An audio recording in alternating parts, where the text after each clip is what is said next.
You're watching the Action Sports Jax 24/7 network. Now it's time for the Brent Austen Show. Welcome to the Brent Austen Show. I'm Austen Lane.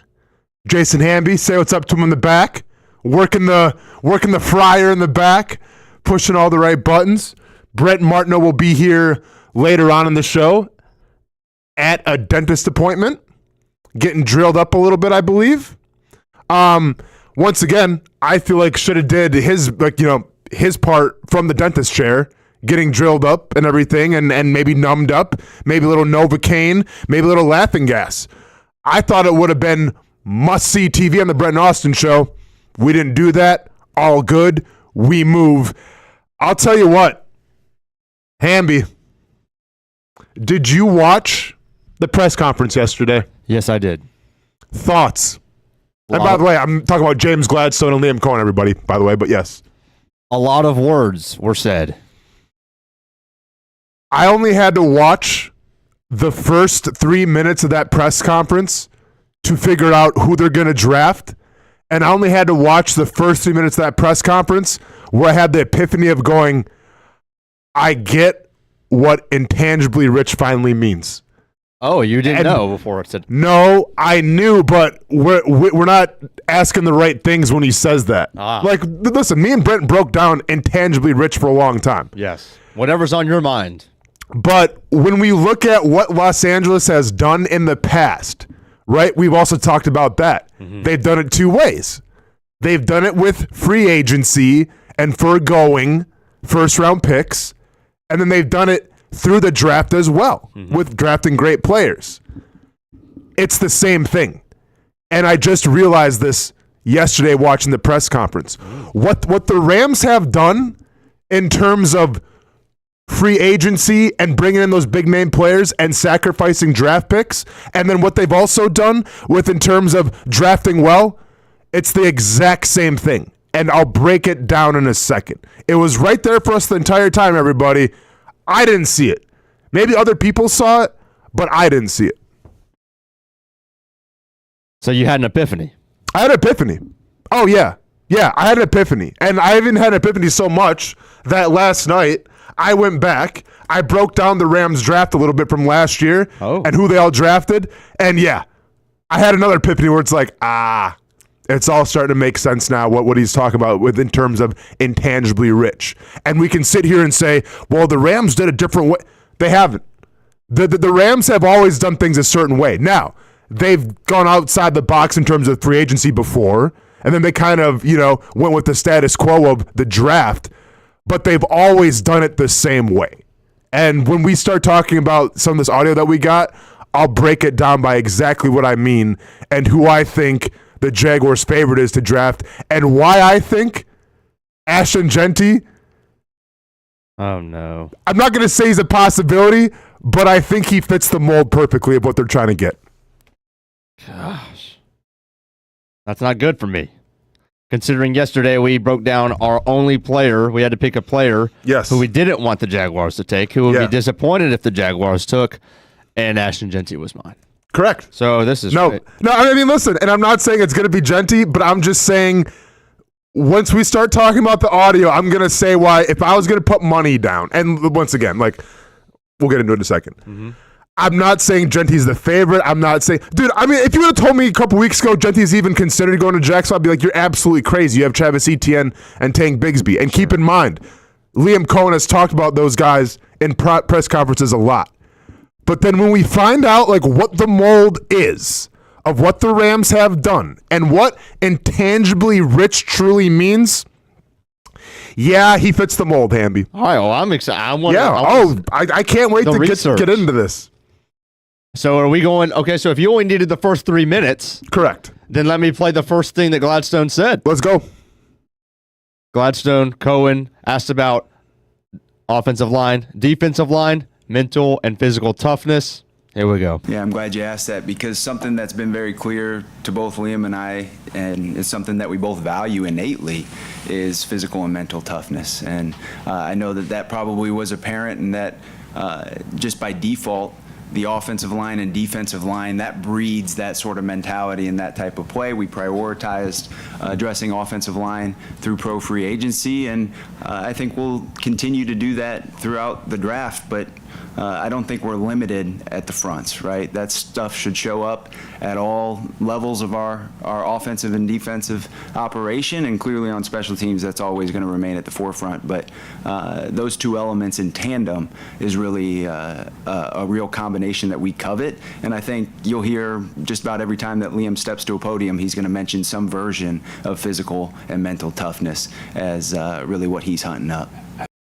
Okay, so not what I was referring to. I was referring to literally his opening line of talking about being intangibly rich. Because and I'll get into this in a second. We've heard intangibly rich a lot, right? He opened the press conference with it. Now, what I always say when we tune in these press conferences, listen to the players that they mentioned first and listen to like how they open it up, because it's the first thing on their mind. So if James Gladstone comes in the press conference and says, we're looking for guys that are tangibly rich, we've heard this ad nauseum, and we've all tried to figure out like what it means. I got it right here. So he said, my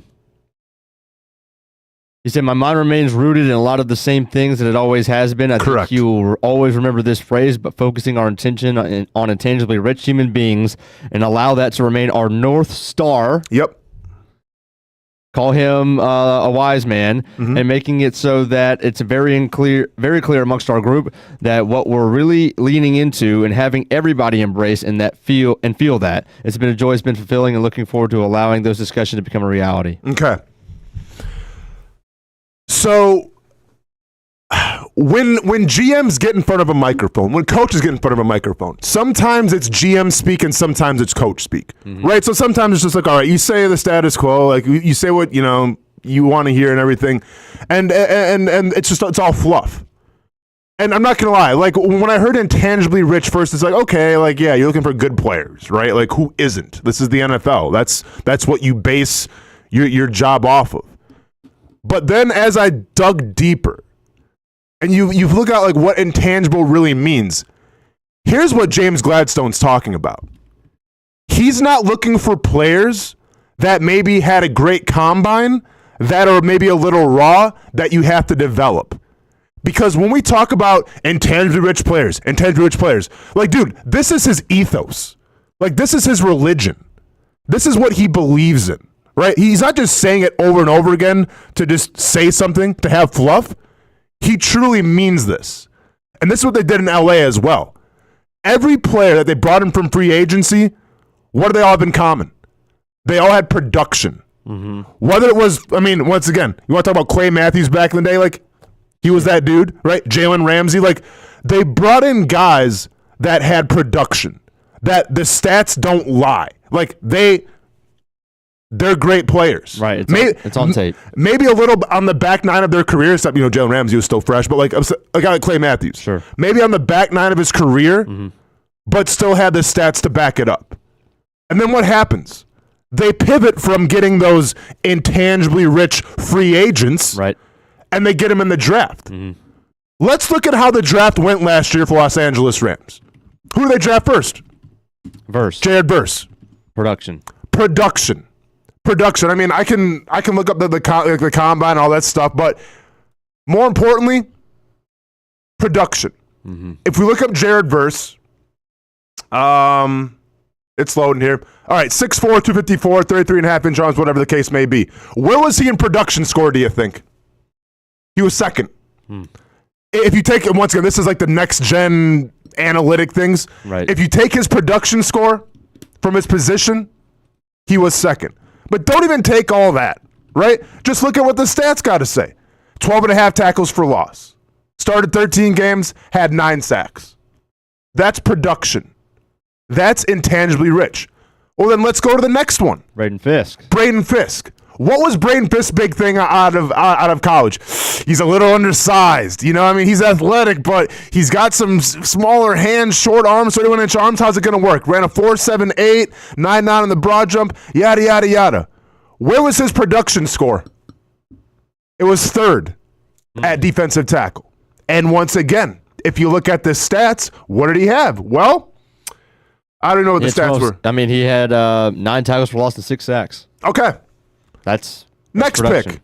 Maybe some people wanted to say, ooh, why did they really take him? Did they really need him? Who was the next pick? Do you know, Hamby? Running back. Correct. Corum. Blake Corum. Now, if you look at production score here, it's down the list a little bit. But who led the FBS in touchdowns in 2024?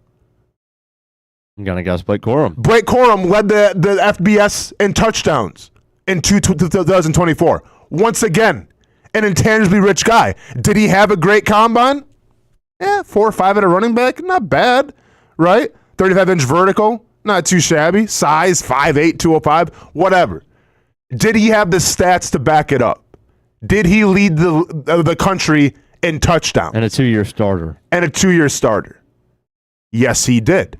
Well, then let's go on to the next one if you don't believe me, if we want to keep on playing this game.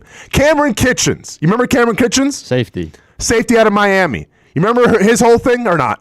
I don't. Dude had a horrible combine. Ran a 4.6 for safety, which, not the best. 35-inch vertical, 9.2 in the broad jump, yada, yada. 23rd overall on athleticism score. Out of just safeties. Out of the safeties that were at the combine, he finished 23rd overall. Guess where his production score finished? Second. Do I see a trend? The prosecution rests, everybody. Intangibly rich means that you bring production on the field. James Gladstone isn't going to go after a guy who maybe had a fantastic combine, but then we're going to question, well, how come he didn't produce in college? Was he being used right? All these things. I'm going to be honest. I think if James Gladstone would have been here during the Trayvon Walker year in the draft, I'm not sure if he would have drafted Trayvon Walker. Because the production, and Hamby, you know this firsthand. No, he didn't. Yeah, athletic freak. Right. But the production? A little bit of a project. It wasn't there. So then now let's go and fast forward. Let's look at these guys in terms of this up and coming draft of the Jacksonville Jaguars. Right. Mason Graham. Now, if you look at the stats, it's going to say, well, what do you have? 3.5 sacks this year? Mm-hmm. Where's Mason Graham on production score? First. Now, people saying Membo or whatever, Membo, a guy who had a really good combine, made himself some money, ran a 4.9. Where is Membo in terms of production score of offensive tackles? No idea. I'll let you look it up quick. All right. Because I can't remember. And production score. Fourth. So there's 3 offensive tackles who are more productive than him. Now, athleticism score is probably going to be what? First. But production score was 4th. Mm-hmm.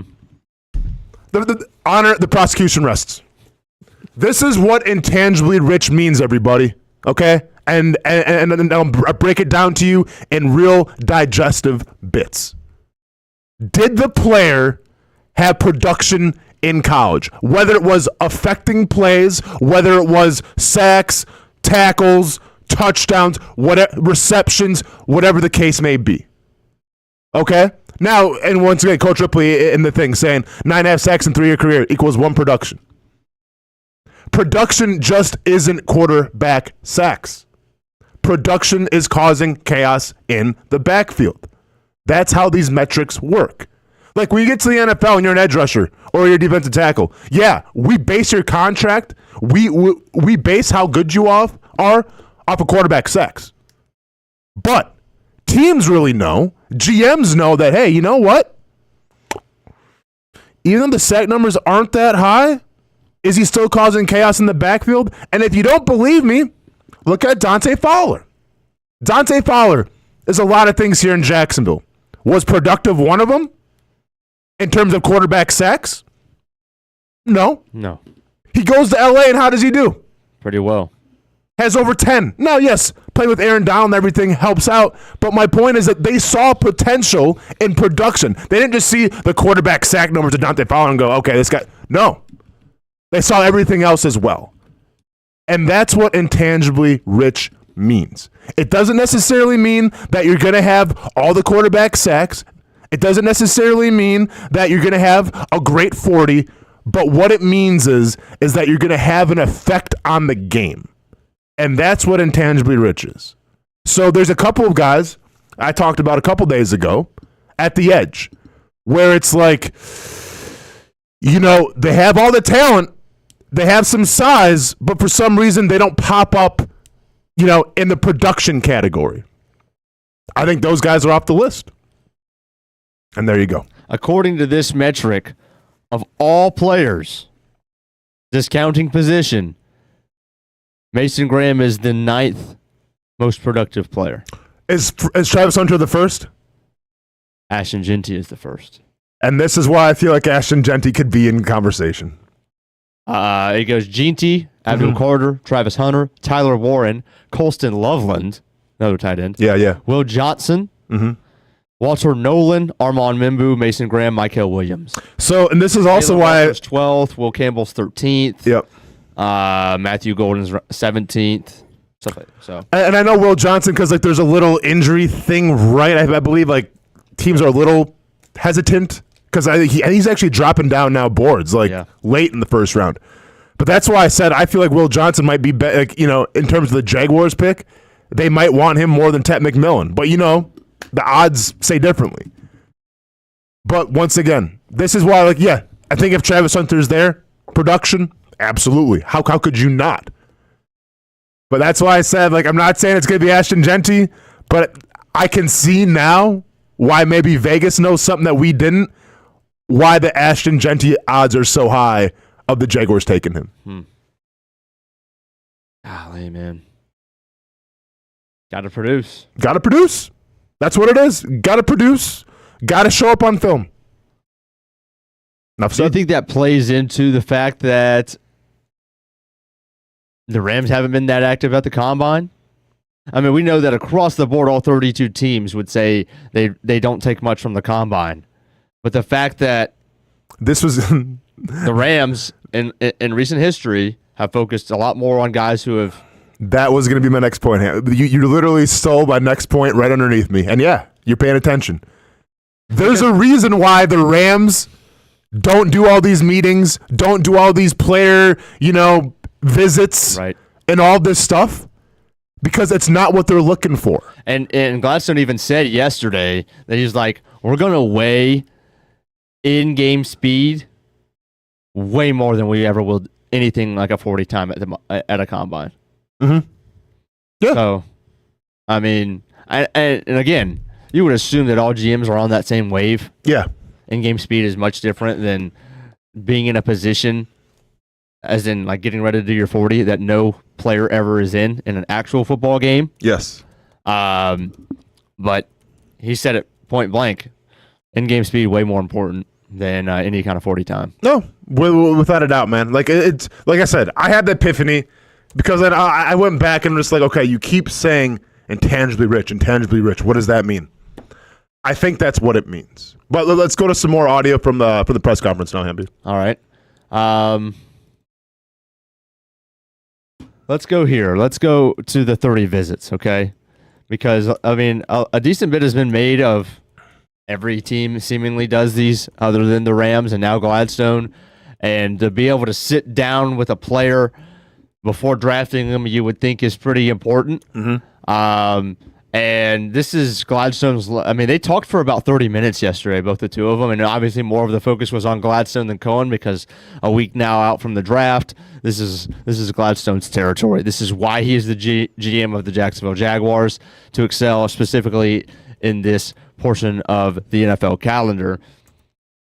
So this is his longest answer, explaining why he doesn't do the visits and why there are other ways he thinks that he can get to know a player. Yeah, I think there's a lot of layers to not doing those facility visits that you all are probably accustomed to, or those top 30 visits, as they're phrased. But, that goes back a while for me in my experience. I think, just think about, let's take it this direction, the implicit bias that can come to life this late in the process. The last player you might sit down with and how that might differ from the first player you sit down with, knowing that it's closer to the decision that's upcoming. In addition to that, so much of the work that's done in preparation for these decisions starts years in advance. And, the sourced intel from those who have lived with these individuals is likely to be more accurate than me sitting down with a prospect for a short period of time and attempting to dissect who that human being is. And so I don't know that I don't view myself as having this extreme superpower of deciphering the complexity of a person in an hour. Right? I would probably say I can work that in tandem, but there are other mechanisms that we tend to lean into to help us determine whether or not a player is in fact a fit for us, more than just a singular touch point that would be a top 30 visit. We have a lot of additional mechanisms that we deploy that don't necessarily put us at risk for the rest of the world to know which direction we're heading as well, because so often those become public facing touch points, at which point you're sacrificing some version of strategy come draft day as well. And he was asked about what some of those mechanisms, as to use his word, are. And he's talked about, everything from calling people that they lived with in high school and all these things. And basically what he's getting at is anybody that can come in for an hour and give you the version of them that they want you to see. Mm-hmm. And he's not putting the player at fault. He's not saying that the player comes in and intentionally is lying or selling him a bill of goods or selling him any of these things, but it's a lot different if Austen, you're interviewing me and you want to know how my work ethic is for me to explain it. Mm-hmm. It's a lot. You probably get a much better picture if you asked 5 other people in the building. No, without a doubt. Because let's be honest, you sit me down, and I was in those meetings. I was in those combine interviews. The way I answered those questions was the way I answered them in terms of what the teams wanted to hear. Right. Not my true belief system. Not who I was. I was like when I met with the entire Miami Dolphins staff, and I'm at the round table, right? And it's like The Godfather. It's intense, man. It's dark lighting. You got the spotlight on you. It's like you're getting interrogated. It's like I broke the law or something. That's what they make you feel like. I wasn't being Austen Lane, the guy that grew up in Wisconsin that played football at Murray State. I was being Austen Lane, who I felt like the Miami Dolphins wanted me to be. Sure. And that's how these interviews go. Now, I think it's changed a lot because with social media now, with, training and everything in terms of interview training and media training, listen, these players are more articulate, self-aware than ever before. And that's a great thing. It's a great thing for branding. It's a great thing. I think career-wise, it's a great thing. But the point is, and I agree with Gladstone here, is can you really learn about somebody off of a brief sit-down interview where I ask him questions? Do I really know if this guy loves football or not? Right? Let's say that I sit down with a potential draft prospect. And maybe, there's some reports of him not giving full 100% on the field. Maybe he got into it with his coach a little bit. If I sit that kid in front of me and I go, hey, do you love football? Well, is he really going to say, I'm going to be honest, I really don't like it that much. I didn't like the environment I came from. No, he ain't going to say that. Mm-hmm. That could cost you millions and millions of dollars. So why would he tell the truth? He's going to lie to you. He's going to, I love football. It's my life. That's how this goes. So when we talk about cutting off the fluff and everything and cutting off the unnecessary stuff, that's James Gladstone right there. I don't need to sit down with you and figure out who you are. People will speak on your behalf, and the truth will come out on your behalf. And then more importantly, it goes back to being intangibly rich. What does the film say, right? What do the analytics of production say? Those are the big things. And I saw this in the chat. It's always been about more film than it has been about, athleticism and stuff. I think that was Coach Ripley that said that. Well, I disagree. Go and ask the Dallas Cowboys about Byron Jones back in the day, about production over athleticism. For those of you who don't remember, Byron Jones, coming out of the great football school of UConn, had the combine of all combines, broke the record in the broad jump. I think he jumped 12-something, which is unheard of. Jumped 12-something in the broad jump. had a ridiculously fast 40-yard dash time. Byron Jones is on nobody's radar. He has a great combine, and he goes first round in the Dallas Cowboys. Not because of the competition that he played in college, not because maybe necessarily the stats in college, but because they saw a guy who was an athletic freak who they said, you know what? We can make him a Dallas Cowboy. We can make him a great corner. What's Byron Jones doing now? He's not playing anymore. Selling real estate. He's not playing anymore. Now, once again, injuries had something to do with that, but my point is that he wasn't the guy that everyone thought he was going to be due to some combine numbers. So yes, the eye in the sky, the film, is the most important thing. The production is the most important thing. Athleticism may get you in the door, but it don't get you to the party. What gets you to BIP, what gets you to bottle service, what gets you to all the pretty girls in the back is what you do on the field. Make it a t-shirt. Dang. Well, there you have it. There you have it. What, do we have some more audio here, Hamby, or what do we got? We got plenty more audio. We're going to save a little bit of it for when the Grandmaster gets here. Okay. But before we get to that, I want to touch on one more thing.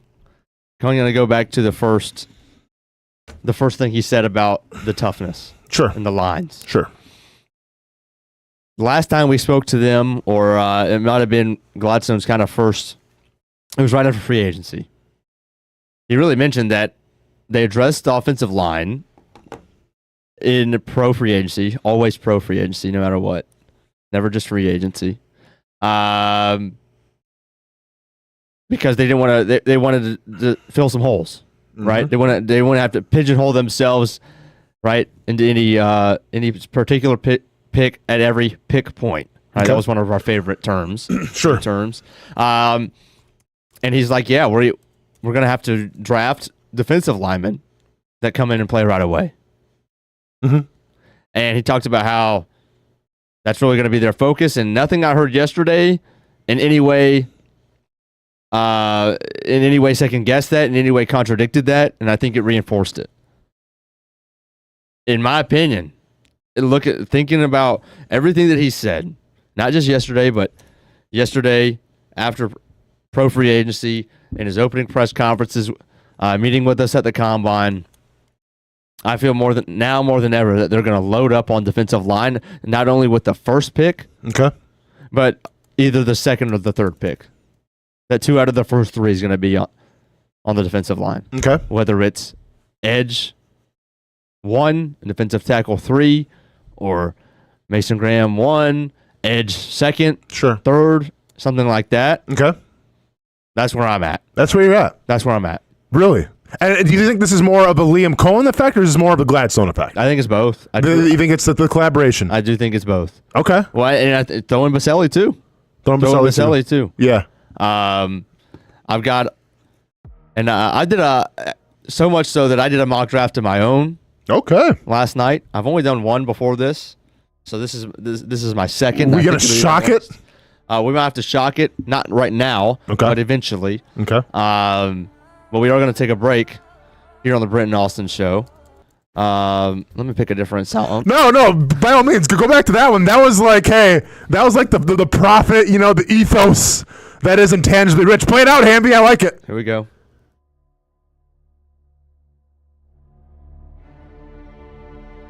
You think 40-yard dashes matter? You think vertical jumps matter? Look at production score. Look up touchdowns, look up tackles for loss, look up quarterback sacks. Look up production, because this is the ethos of your Jacksonville Jaguars and James Gladstone. Get those 40-yard dashes and flashy plays out of here. We want intangibly rich players. Coming soon to a draft near you. Intangibly rich players. Oh, I killed it! Cut the break. There's a saying in sports, you can't win them all. But you can win a lot with good folks on your team, like that one painter, First Coast. It's tough to beat the sun in Florida, so your home fades. It's tough to beat that HOA when they come calling. Beat the sun, beat the HOA with that one painter, First Coast. And it's a good time to do it. Less rain to work around, and painting in mild temperatures is perfect. After all, the paint bonds to the surface so much better.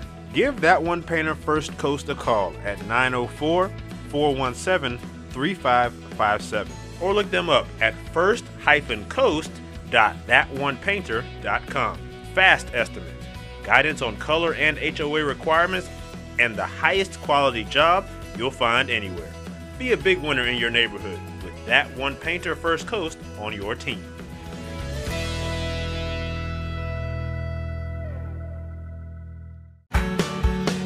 People helping people. It's at the core of what Alive Credit Union is all about, and it's been that way for over 70 years. From the start in 1954 to today, the mission remains to inspire financial wellness and give you a financially fit lifestyle. Alive Credit Union and its employees are committed to not only serving their valued members, but also our community here in Northeast Florida. I had a chance to see that commitment firsthand as Alive partnered with our Action Sports Jacks 24/7 team to bring you Armada men's and women's soccer broadcasts. Inside the 18, it is a shot, and it's a goal! Chloe Chivers! And that connection to the community continues with Alive Credit Union's support of the Police Athletic League of Jacksonville. Alive Credit Union's commitment to our community also involves serving the financial needs of all first responders through the recent merger partnership with City and Police Federal Credit Union. Join the community and become a member of Alive Credit Union today. Find out the many ways you can be inspired in financial wellness at alivecu.coop.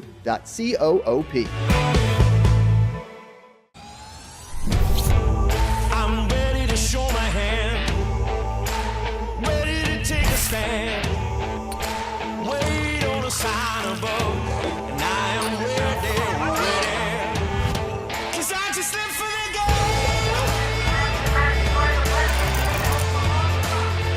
'Cause I just live for the game. 'Cause I just live for the game. The crown's for the tape. I got it. Iconic. I'm built to win. Back to back, I do it again. I'm iconic. I'm one of a kind. I'm iconic. I'm built to win. I'm one of a kind. Baker Sports. It's a hometown business filled with hometown people trying to make you feel right at home. Chris Conley, Jacksonville University. Walker Wright, class of 2018, West Nassau High School. Michael Young, Fletcher High School. Baker Sports started in a grassroots way and now outfits much of the Southeast. Will Olive, Mandarin High School. Go Stangs. High school sports, travel sports, youth sports of all kinds. They are a one-stop shop carrying Nike, Adidas, Under Armour brands, and more. Vincent Caldes, Oak Leaf High School. Tony Mazzio, Sandwood High School, class of 2002. Samuel Coffrin, Paxton School for Advanced Studies. Whether it's sports teams on the field or it's your team in the workplace, like our Action Sports Jacks team, and community events like the Dream 18 Golf Tournament, and many others. Cole Tilley, Hilliard High School. Reagan Webb, Eagles View Academy. Look good, feel good, play good with Baker Sports. Custom sports apparel since 1997. Shop with the hometown team at bakersport.com. When it comes to trucks, I know exactly what I want. And at Bozard Ford, they make it easy to get exactly that. Let's go make this truck a little more my style. With Bozard Built, I can create my perfect truck right here. Lift kit? Check. Premium wheels? You bet. Advanced lighting package? Oh yeah. The Bozard team works their magic.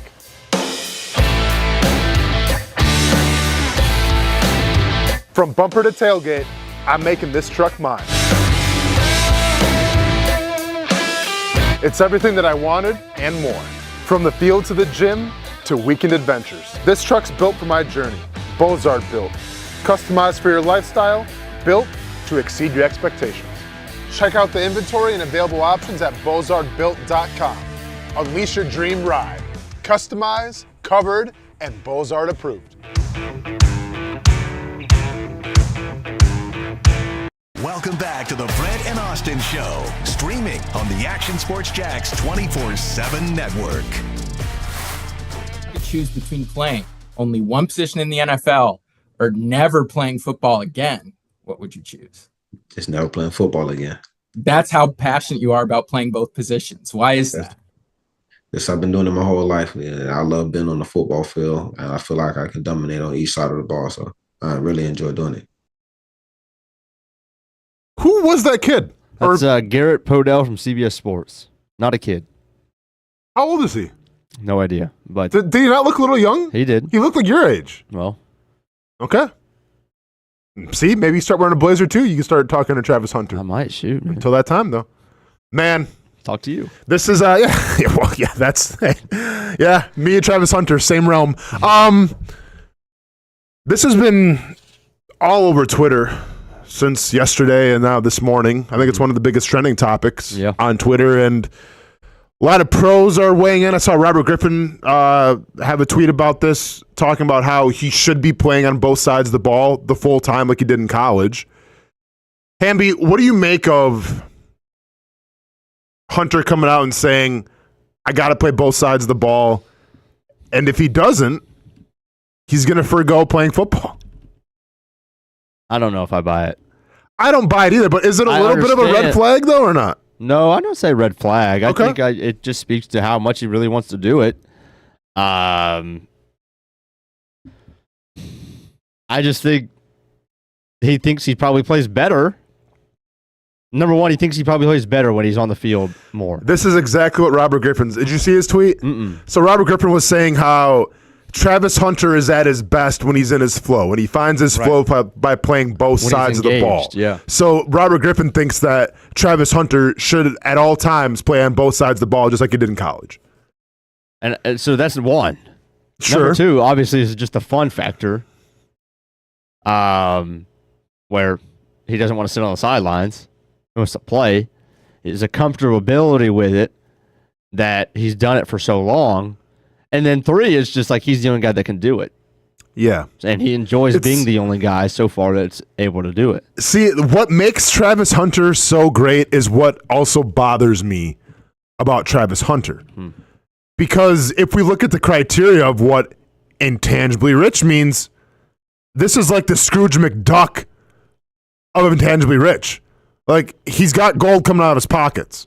Dude at night is, diving through those coins and everything, just doing laps. By the way, the thing is on Mythbusters, if you actually dive off a platform into a bunch of coins and gold, you're going to hurt yourself.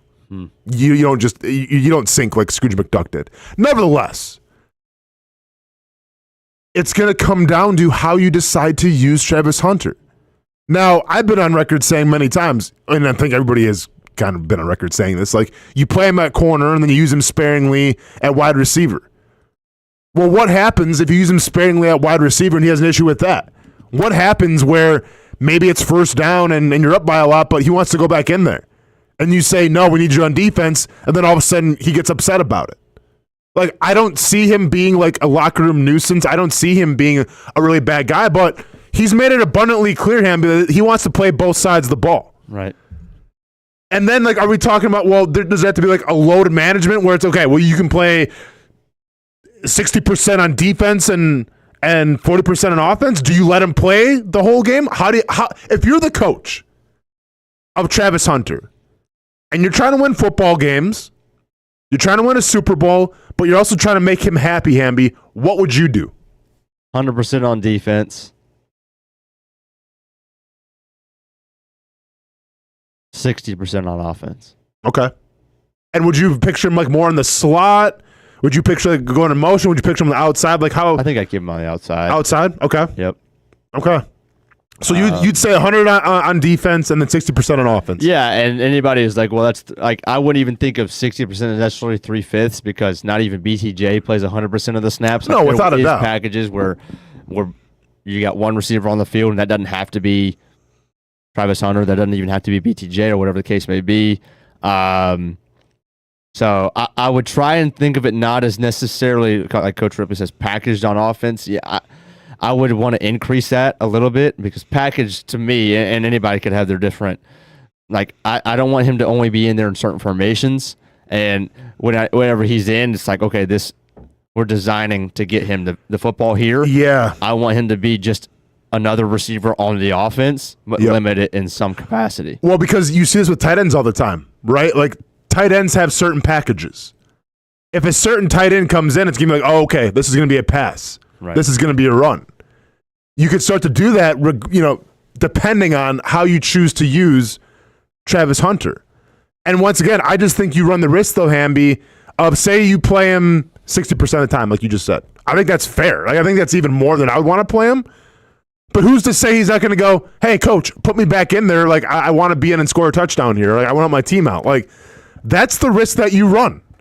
Intangibly rich for days. Almost too intangibly rich. Where it's to the point of, how do you use the guy? Okay. What up, Brent? I can just slide in here. Yeah, I know, Hamby. You just cut it off. You did. Like a poignant moment. You can talk. You do. Unreal. How's the dentist? How numb do I look? Nah, you look all right. Yeah? Yeah. You sound all right. Yeah, not bad. Nice. Went fine. Hurt, pain, anything? No. All right. I'm tough, I told you. There we go. They ask you that a lot, though. But if it hurts? Yeah. Oh, like the dentist does? Yeah. They're so very they nice. can shoot you up more. Yeah, I mean, they're very nice, is there? You got to be comfortable. Do they have TVs in the ceilings? No. I went to the wrong spot. Yeah. They did fine. Okay. Intangibly rich. Oh, yeah. Travis Hunter. Don't let me stop. I don't like to interrupt. You were going well here. Did you hear the first part of it? I did. I heard I've heard everything, or most everything. That's an interesting way to look at Travis Hunter. Is what makes him great. Did you hear the intangibly rich breakdown? I did. Okay, gotcha. Your I don't even know what it would call. Promo to break was very good. Oh, yeah. Well done. Mm-hmm. I've got a lot of thoughts on that, but I'll bring it back in a minute. Can't wait. Travis Hunter is the topic. Mm-hmm. I don't even like talking about him just because it's just going to add to the disappointment when he's not there. It's a good point, too. Y'all feel that? Yeah. So I thought about something else on Travis Hunter yesterday because I asked a question about trading up during the show. Okay. And we just haven't really talked a lot about it because it just doesn't seem... We talk a lot about trading back and compiling picks, and that's just what GMs want to do. Most people, you trade up for a quarterback usually, right? Yeah. Or you might trade a couple of spots, but you're not trading up to like number 2 or 3 usually. Unless you have a piece that's going to like put you over the playoffs and get you to Super Bowl. Okay, so what I really started to do a little bit in terms of Travis Hunter, but in terms of this regime, is a couple of things. Is kind of go back. Okay, if we're symmetrically comparing the two regimes of the Jags and the Rams, because this is where this guy came from and Gladstone, and this is where they went and rated, and that's what they want to be, well, then we can't ignore the fact that they went all in and gave away draft picks to go build a Super Bowl winner. I mean, that before they went to this mode of where they started to get things right with Verse and Fisk and other players and rebuild it, they went all in. They weren't afraid to be all in. And so I thought maybe we should, if we're going to be like paralleling this, do we make that parallel with Gladstone? Do we make the be bold a little bit more on the forefront of saying, hey, this guy does all those things. You're right. He's off the charts intangibly rich. He's off the charts valuable. Correct. To our team. We need stars here. We have potential blue chippers, maybe a blue chipper or two, but we need more of them. So let's go get them.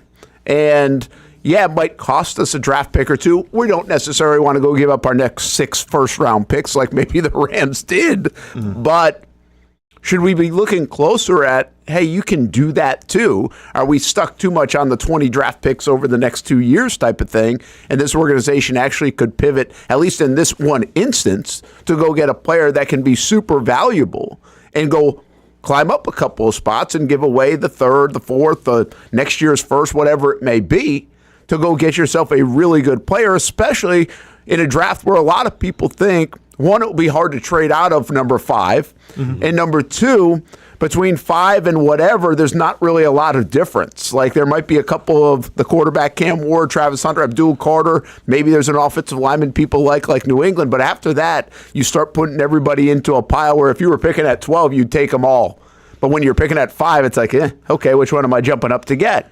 So if you add all these pieces around from the history of the Rams to where Gladstone came from and all of that, does it actually bring the trade up to Travis Hunter even more in play in your mind? Speaking of a day, by the way, where we asked about Jalen Ramsey,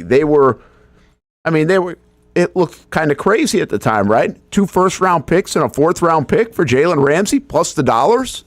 That's how they started this maybe it wasn't the first piece. Intangibly rich, by the way, Jalen Ramsey. Yeah, it wasn't the first piece of the Rams, but still, they did. That's a bold move. Now, the Jags wouldn't have to give up that to go get Travis Hunter.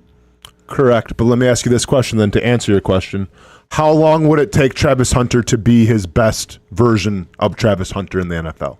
How long would it take to acclimate to playing cornerback, to playing wide receiver? Are we talking about he comes in right away, he's a Pro Bowler? Are we talking about 2 years? Are we talking about 3 years? How long do you think it would take, guys? A lot faster than a lot of guys. Sure, but how long would it take? To be like a Pro Bowl level? All-Pro.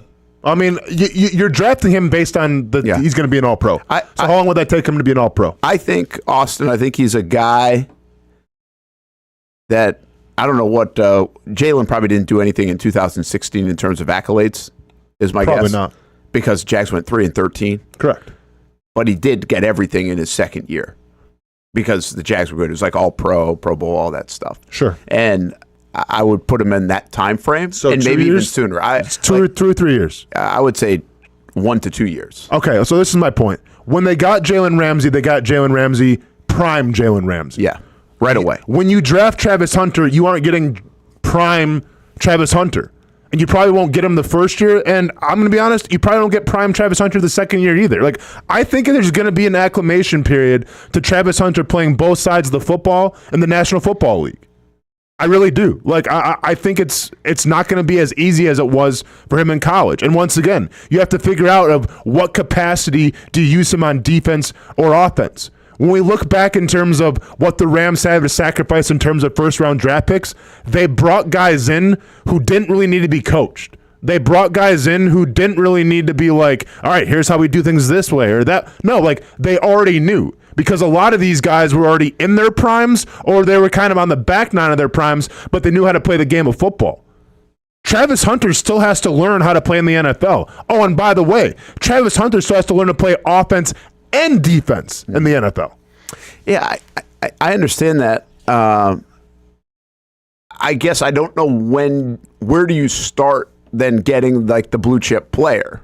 Like, this is about accumulating really good talent. Correct. And whether it's like, I understand what you're saying about their time clock. They were like, okay, well, we've got X or Y. We've got the quarterback. We've got this. We've got Aaron Donald, right? We've already got a couple pieces. And so, well, I think the Jags can say that. The Jags have Trevor Lawrence. They've got Josh Hines-Allen. They've got, I mean, how much, again, I believe Travis Hunter in this draft makes you a better football team than any other player right now, tomorrow. I think he makes you a better football team than any other player in this draft. For most teams, but especially the Jacksonville Jaguars. Like, I think it might be 2 wins difference, kind of better. And those are always hard things to calculate, right? But if you're going to put the war out there of baseball or whatever else they use, I forget that thing they use, the AV or something is what they use in football. And, I mean, how can this guy not help that number go up? So, yeah, if it's and by the way, it's not like the difference between Ramsey potentially, and Ramsey was still a young player there. When they got him, he would have been going into year 4, I think it would have been. So, I mean, he was still a very young player. But I don't really see there's that much difference. I think you're going to, there's an acclimation process. But I don't know if there's a big one. I mean, he went to Jackson State, and obviously Jackson State's not the highest of levels, but he went to Colorado. He won the Heisman. Like, I don't know if there was an acclimation to college for this guy. This guy has always been a stud. But I think he's a supreme athlete. We can look at a lot of Heisman winners that maybe didn't pan out like we thought they were. Like, how good was Charles Woodson right away? Oh, Charles Woodson was probably great right away. Yeah, I don't remember either. Right, but like, I'm trying to say, you're trying to compare it to the Rams going after Ramsey and things. And I'm saying I don't think it's the same simply because there's going to be an acclimation period. And then, like, I asked Hamby the question, how do you see them? If the Jaguars get Travis Hunter, then how are they using him? I still feel like they're using him as a receiver, mostly because that's their biggest need, but there's so much talk about using him as a corner first. I don't know. They're using him on both sides of the ball. I mean, Liam Coen answered that question. Of course, but my point is, if you think he's the difference between winning and losing 2 games, what does that look like then? Yeah, that you have to have that plan, right? I mean, I would say he's more impactful in my scenario as a receiver for 2 reasons. One, because they have a hole there. when your second receiver is De'Ami Brown, basically, right now, with all due respect. You have a hole of production available. And then also just because I think you can impact the game more with the ball in your hands that many times. But if he's a shutdown corner, you can certainly make yourself a lot better over there, too, and still get your hands on the football. So I probably feel like it's a 2-win difference if he plays wide receiver. It might be a 1.5 if he plays corner. Interesting. Do you think if they got Luther Burn in the second round, would that be a 2-win difference? I don't feel that. Okay. It doesn't mean it wouldn't. I don't feel that way. But I also don't feel like Mason Graham is like a 1-win difference this year for this team. Like I don't sense that. And again, I'm talking players. I'm not saying you go from 4 wins to 5 wins just because you draft a guy. I'm talking about I think this team should be better than 4 wins anyway. Of course. And then do they separate you a little bit?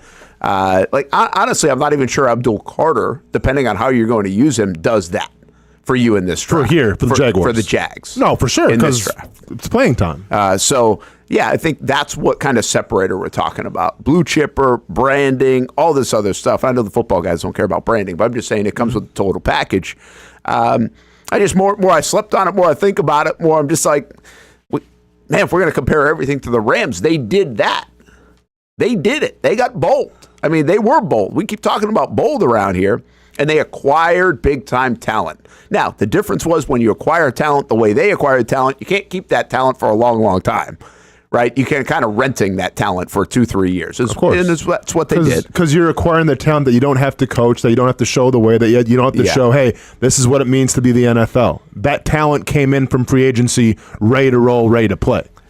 Let me ask you this, okay? We love Brian Thomas Jr. around here, guys. Correct. And what a year it was. Awesome. You think Travis Hunter is a better player than Brian Thomas Jr.? Better wide receiver or better player?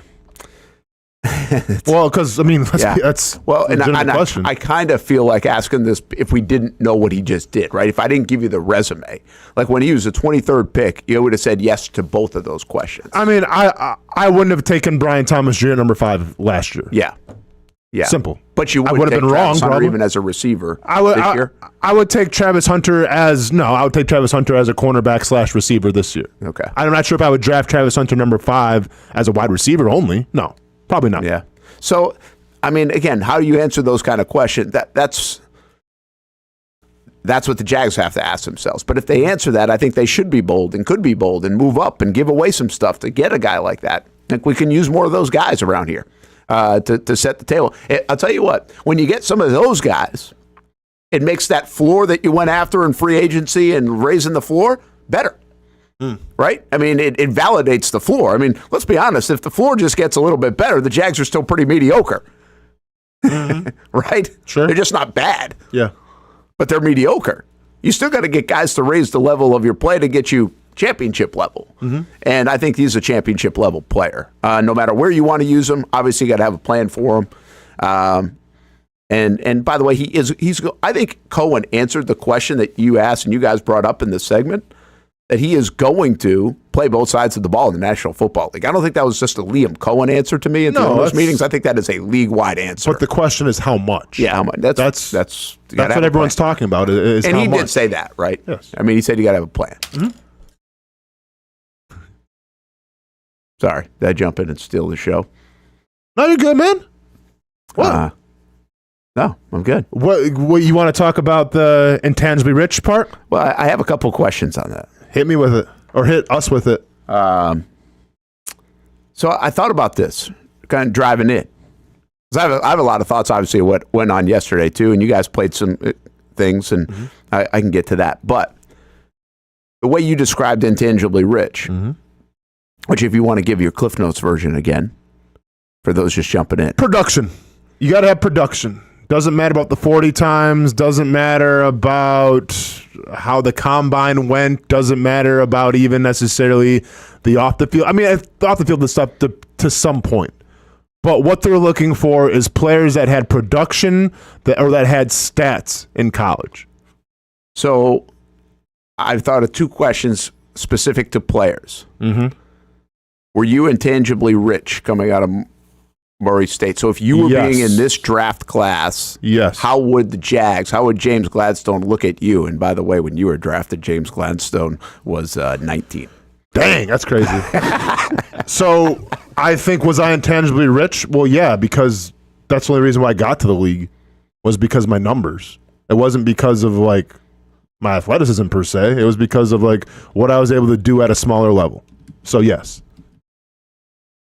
So, so I mean, because you had some pretty good numbers too. Like you told about the broad jump and stuff like that. I mean, it's not like you're not athletic. No, for sure. Like the combine numbers were whatever. But no, the reason I got there was because of what the film said. Yeah, and so you go to like the production, what it looked like, being able to get after the quarterback, being able to get numbers. The only question would have been then, can it translate right to the? Well, the biggest question was, can you take a small school guy and you know, put him in the NFL? Which is an age-old question, which will be an interesting one that these guys, how they answer that. Correct. Right, as well, when it comes to various players at various positions. So anyway, I was just curious to see if how you thought that was. Because like when he says intangibly rich, by the way, and you think of all these things, like that's not exactly what I'm thinking of. Oh, your definition. Okay. Now, I'm not telling you you're wrong. I think he eventually said all these things that you're right about, the 40 time that you guys brought up and things like that, that I have other thoughts on too, which I kind of like. But when I think of intangibly rich, I think of like personality, mindset. Well, I think, like he said, mentally tough, physically tough, but I also think of like IQ, right? Instinct. Like I think of Paul Puzzlesny being an intangibly rich guy, right? But again, that was production. Yeah, production. So it comes back to production. Let's be honest. If you have a good IQ, you're probably going to have good production. I guess. If you're a smart football player, you're probably going to be in the right spots to make plays. Yeah. I think so. That's where production comes in. But that's a hard thing. Like you could sit there and tell us a list of the guys that. So it was Derek Harvey. See, this is where you get into trouble. Like, is Derek Harvey not a high IQ guy? Is that why he struggled with production? There were a lot of guys. I mean, I don't. Maybe. I mean, I don't know. Like that's the thing. It's hard for us to know who's a good IQ guy. I mean, if you're in the room with them, you can tell, right? Like, we all know people we played with or whatever in whatever sport. Like, hey, they were pretty smart, not smart. But be honest. Sometimes their athleticism hid some of those things. Aaron Campman was one of the smartest football players I ever met. And once again, injuries obviously sidetracked him. But if you look at his production, I think it goes hand in hand because he wasn't the most athletic guy. Like, look at his combine numbers. Look at what he did coming out of Iowa. It was kind of okay. But like he had the production because I think he was smart, number one, but he's always in the right spot at the right time. I think what if anything, what they're trying to avoid is the guy who has production but relied solely on his athleticism or speed to do it. Because he was just strictly more talented than everybody else that he played against, that he produced. And I think that would be the one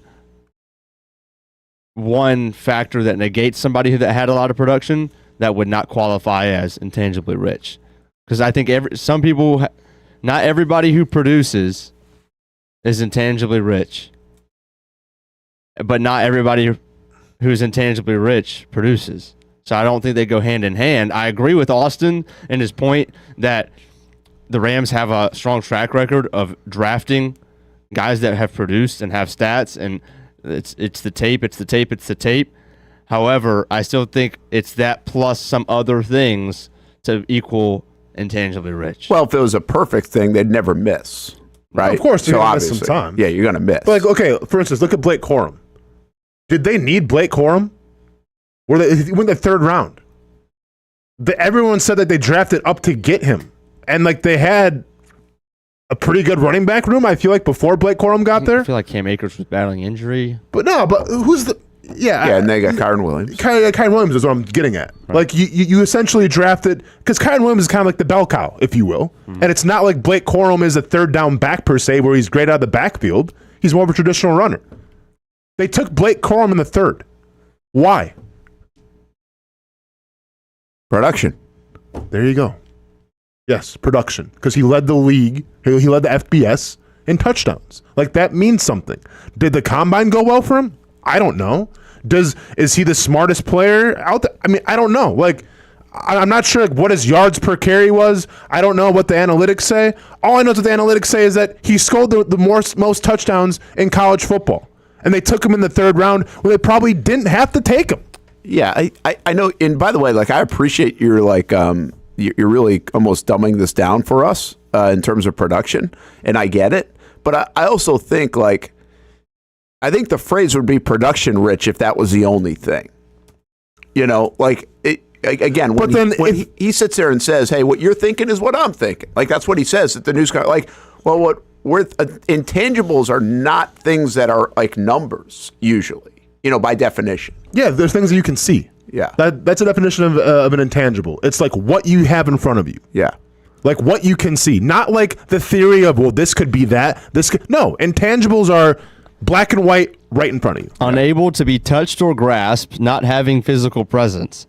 Difficult or impossible to define or understand, vague and abstract, or not constituting or represented by a physical object and of a value not precisely measurable. So something that's right in front of you? Yeah. Okay. But again, it goes, but also not measurable, right? So again, I'm not dismissing it. I'm just saying I think is a bigger definition as well, without getting in the weeds. I'm going to give you another guy. Darryl Smith, intangibly rich. There you go. Oh, dude. Yes. No doubt. But so when you said that production, what came to mind other than asking if you would be intangibly rich? Trayvon Walker. Mm-hmm. I would think he'd be a very interesting one for this group based on what you said. He had 3.5 sacks in college. We talked about you guys talk about that? Yeah. And we don't think if Gladstone was here, he wouldn't have drafted Trayvon Walker. Yeah. Would have got him. Because of that. And do we want to say, is there any rumors because, he's on the trade block of their smoke? Whatever you want to think about that. Well, but now the production is here. The production is here, correct. But, yes, I think if Gladstone was the GM, I don't think Trayvon Walker would have been drafted number 1 overall. Yeah, I think you might be right, right? And by the way, it wasn't just if, Gladstone was here. A lot of people would have taken Aiden Hutchinson or whatever anyway. But... and again, I'm a big believer in Trayvon Walker right here. So hey, we all are. Yeah. So big fan of Walker. I think they should sign him now. But I just think it's interesting because it also showcases. I'm not sure it would have showcased a miss necessarily, but I also think it's a good football player that's still ascending.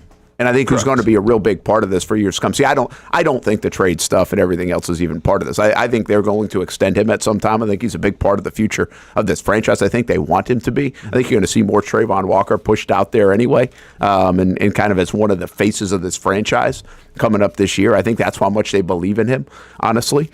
So it's just an indication that intangibly rich isn't perfect because they wouldn't have picked a guy like Trayvon Walker, and yet that was a very good pick, it seems, in my opinion. Without a doubt. That wasn't the best pick. I think we'll debate that for years and years to come. But it was a very good pick, and he's a good football player who continues to get better and better. Correct. But if Gladstone was here and probably would have taken Aiden Hutchinson then, would we be complaining that? No, I don't think we would. No. So, it worked out either way. Yeah. Yeah, it was one of those that the Lions are happy with what they took, who's probably more of the intangibly rich person out of college, and we're happy because maybe you took a little more of a risk of a guy who wasn't necessarily the most, production-wise, intangibly rich guy, but now he's here. Yeah, it worked out. Yeah. So if you come back to production, again, I didn't catch everything in the first bit. So did you guys come out of this thinking now Genty, as Hamby's burner says, comes into play? Yep. A lot more.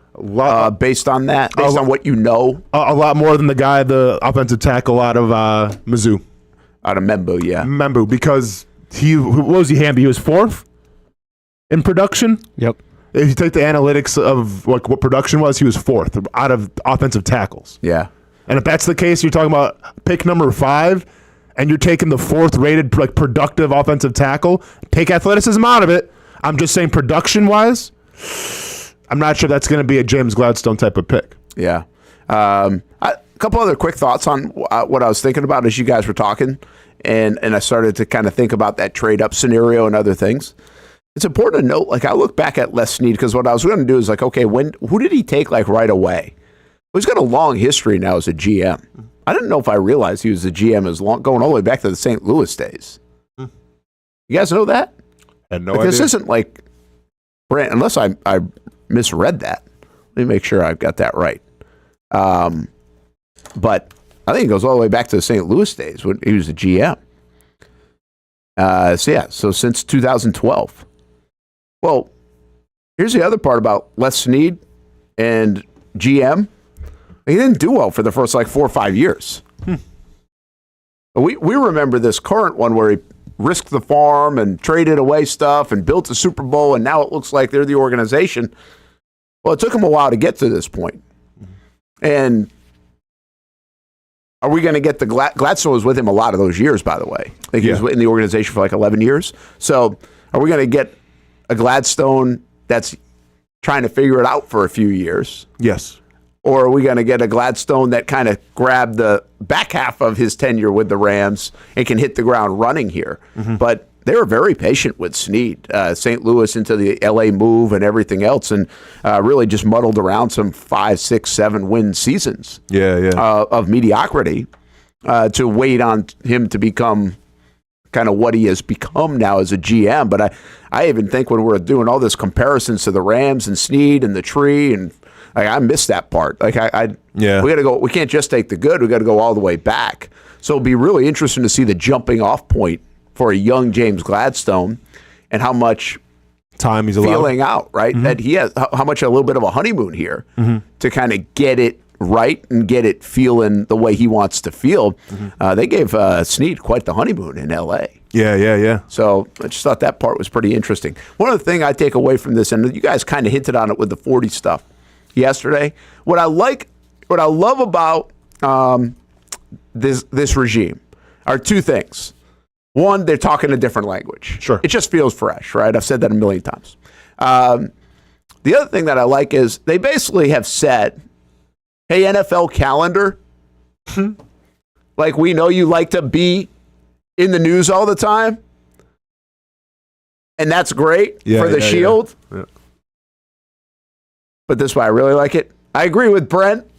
It really doesn't mean a damn thing. Half this stuff. Yeah. Because really, we've been saying this for a long time. We go back to this is what's kind of really, it's not because, hey, Brent's right. I just feel like we have been talking about these things, whether it's visits or combines or other things for a long time. And they're not bad, but are they necessary? It depends who you are, though, Brent. Because there's some teams that for instance, the Jacksonville Jaguars do not put a lot of stake in visits and the combine. Some teams do. Yeah. Some teams rely on it way too much. But everyone's built different. Everyone has different philosophies. I think the Gladstone philosophy is what we see on tape is the deciding factor, and then we'll kind of follow up and make sure character-wise they're all good. And whether it's the combine, as long as they don't embarrass themselves, we're all set there. I think there's some teams in the NFL that look at combine numbers that get infatuated with analytics in terms of 40-yard dash times and vertical jumps where it's we got to take this guy. The Dallas Cowboys have done it a couple times now. Yeah. It's worked out well, and it's backfired in their face. It worked out well for Micah Parsons, and it backfired in their face with Byron Jones.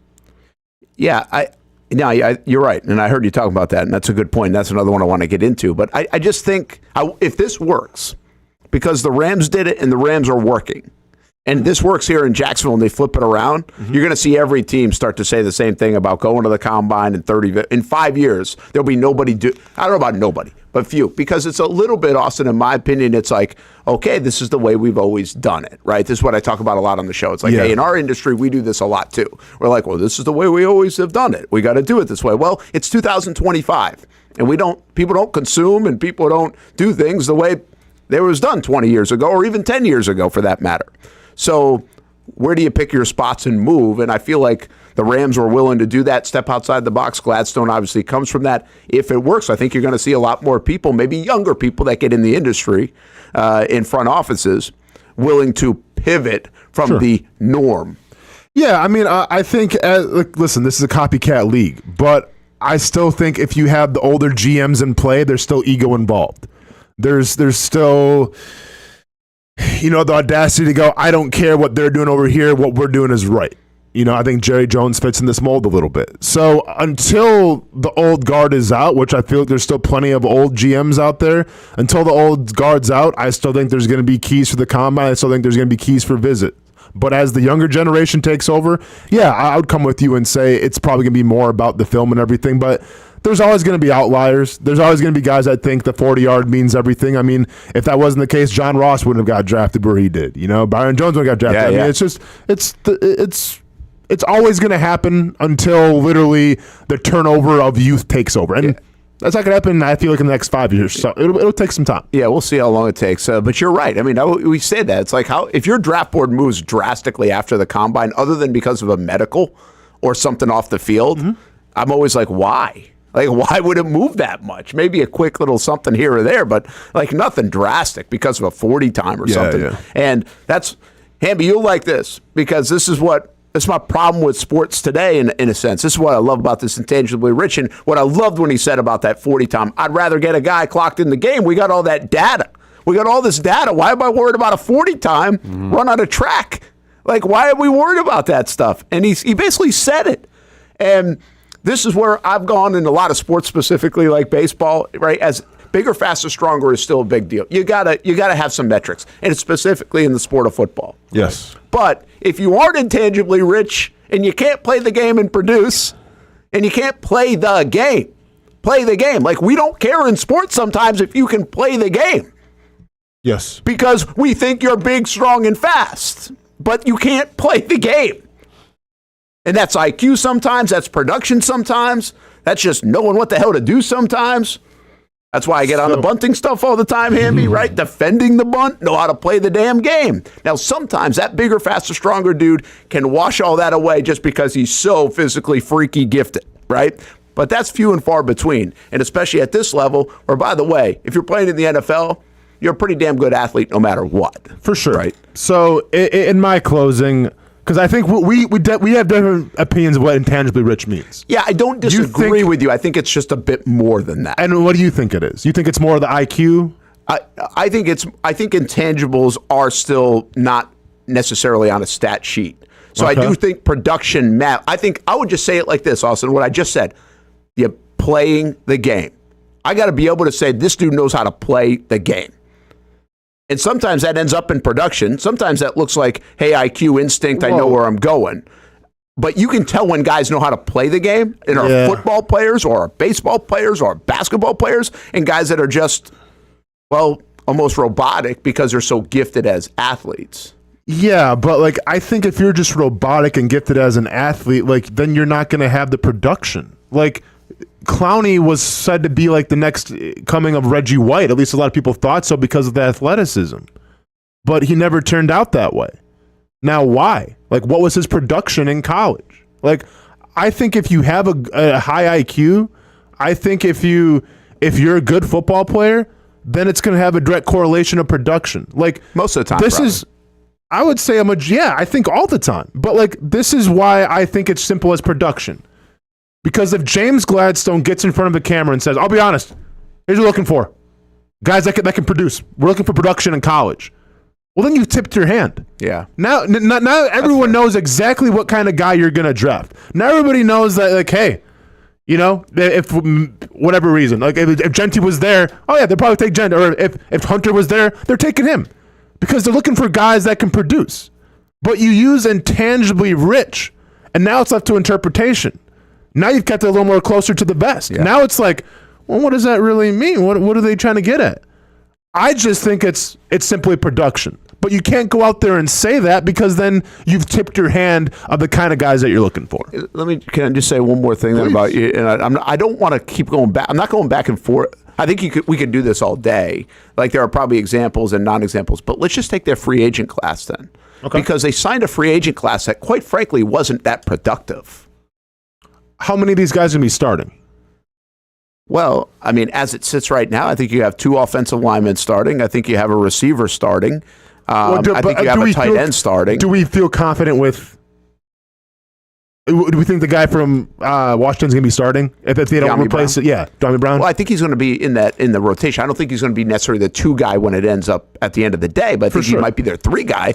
I mean, he referred to him and Parker yesterday, kind of left Gabe Davis out. Okay. So, I mean, right now, I think he's in the mix to be the 3 guy, which would be a pretty big contributor. Okay. Tight end. I mean, so there's 4. Who else we got? We got now the nickel. I think Jordan Lewis had a lot of production. I think Jordan Lewis is the caveat of intangibly rich and production. He is. All these other things. And he got paid the most. And spoiler alert, I'm sure he'll probably contribute the most to this Jaguars team going forward. I would say the one thing I think Jordan Lewis blends what you and I think about intangibly rich. Okay. I think he blends that because I think he has the production. But I also think he's probably a very instinctual player. But he also has that intangible playing with edge, which this team needs, right? They need some attitude. Like that comes into play here. Bulky built a room that was pretty good guys and stick-together guys, and nothing wrong with that. But what he lost in there was some kind of edge, which is a very intangible thing because it's not measurable. Like that is not a measurable. Like it's hard to value that. You've got to see that, feel that, right? And we already feel that from Jordan Lewis. Like he's going to bring some of that. Yeah, but I mean, you can see it. Like once again, what was an example? Like look at Puz. When Puz is playing out there with like a broken nose, or like a torn pec, that's tough. Yeah, right. And like Puz was a fantastic football player. One would say. Intangibly rich because, well, he had tackles, he had production, because it was all, it's basically what came first, chicken or egg. Like, are you a smart football player or are you going to be productive? Like, you can go back and forth this all day. Yeah. Well, that's why I don't think it's one thing. Okay. I think it has, like, some tentacles to it. Mm-hmm. I think if you have great production, that means you're a smart football player, you're probably at least halfway athletic and all this stuff, but, like, it goes hand in hand, I believe. Yeah. Probably right. It's fat. Listen, one thing about that, it's not going anywhere because I think it will be up for debate. I think people will take your commentary, my commentary, differ a little bit, but I think kind of come back to the middle. I think we're all kind of at the table, but kind of bring it everything a little. And I think fans will feel that same way. That's why I found it really interesting that he says what you're thinking is what I'm thinking, but I don't really think that's true. So I think we're all thinking a little bit something different. We're thinking differently. In my opinion, if you want to know, like, listen, go on, it's the NFL Combine website, look up production metrics, because there's athletic metrics and there's production metrics. Look up production metrics. And I'll bet you 9 times out of 10, a lot of those players that the Jaguars are getting ready to take, their production metrics are going to be in the green, and their production metrics are going to be some of the highest players selected. Hey, we'll give you an update on Shock Your Mock presented by Everbank coming up on the Brent Austen Show.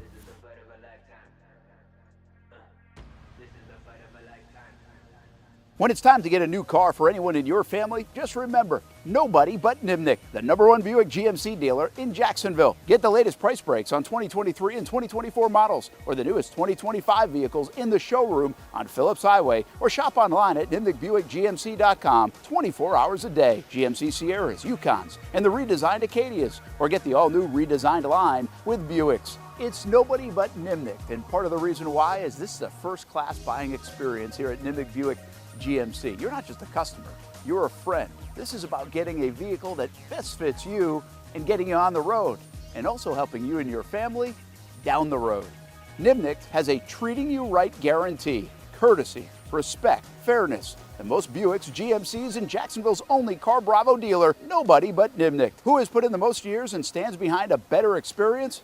Nobody but Nimnick. GMC. We are professional grade.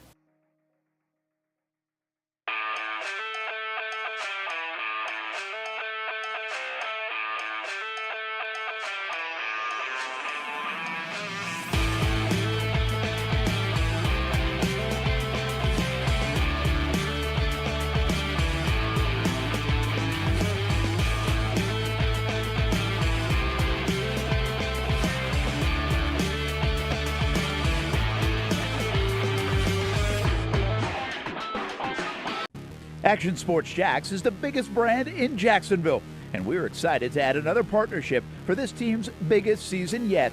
Action Sports Jacks 24/7 is now the official streaming network of the Jacksonville Sharks for their 15th season. The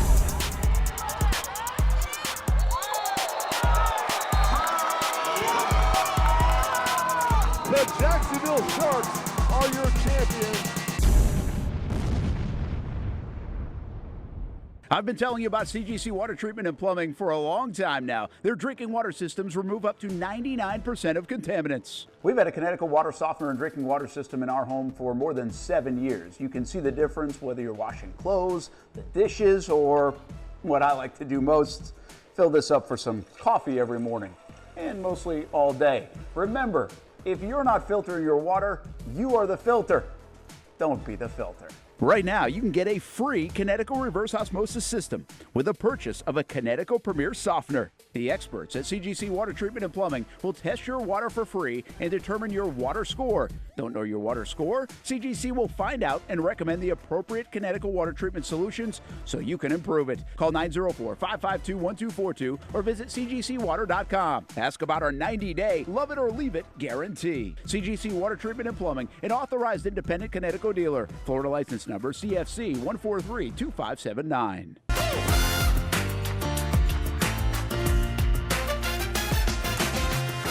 Empower a future, inspire a dream. It's a bold but simple mission for the Jacksonville Police Athletic League known as Jax PAL. Help the next generation of kids in Jacksonville shape a brighter future. Their after-school programs, teenage leadership programs. There's community outreach. This has been just an awesome opportunity to be out here with my colleagues and do something good for the community. It's really been an interesting opportunity to just see everybody work together in a way that we don't normally in the office. And there's sports.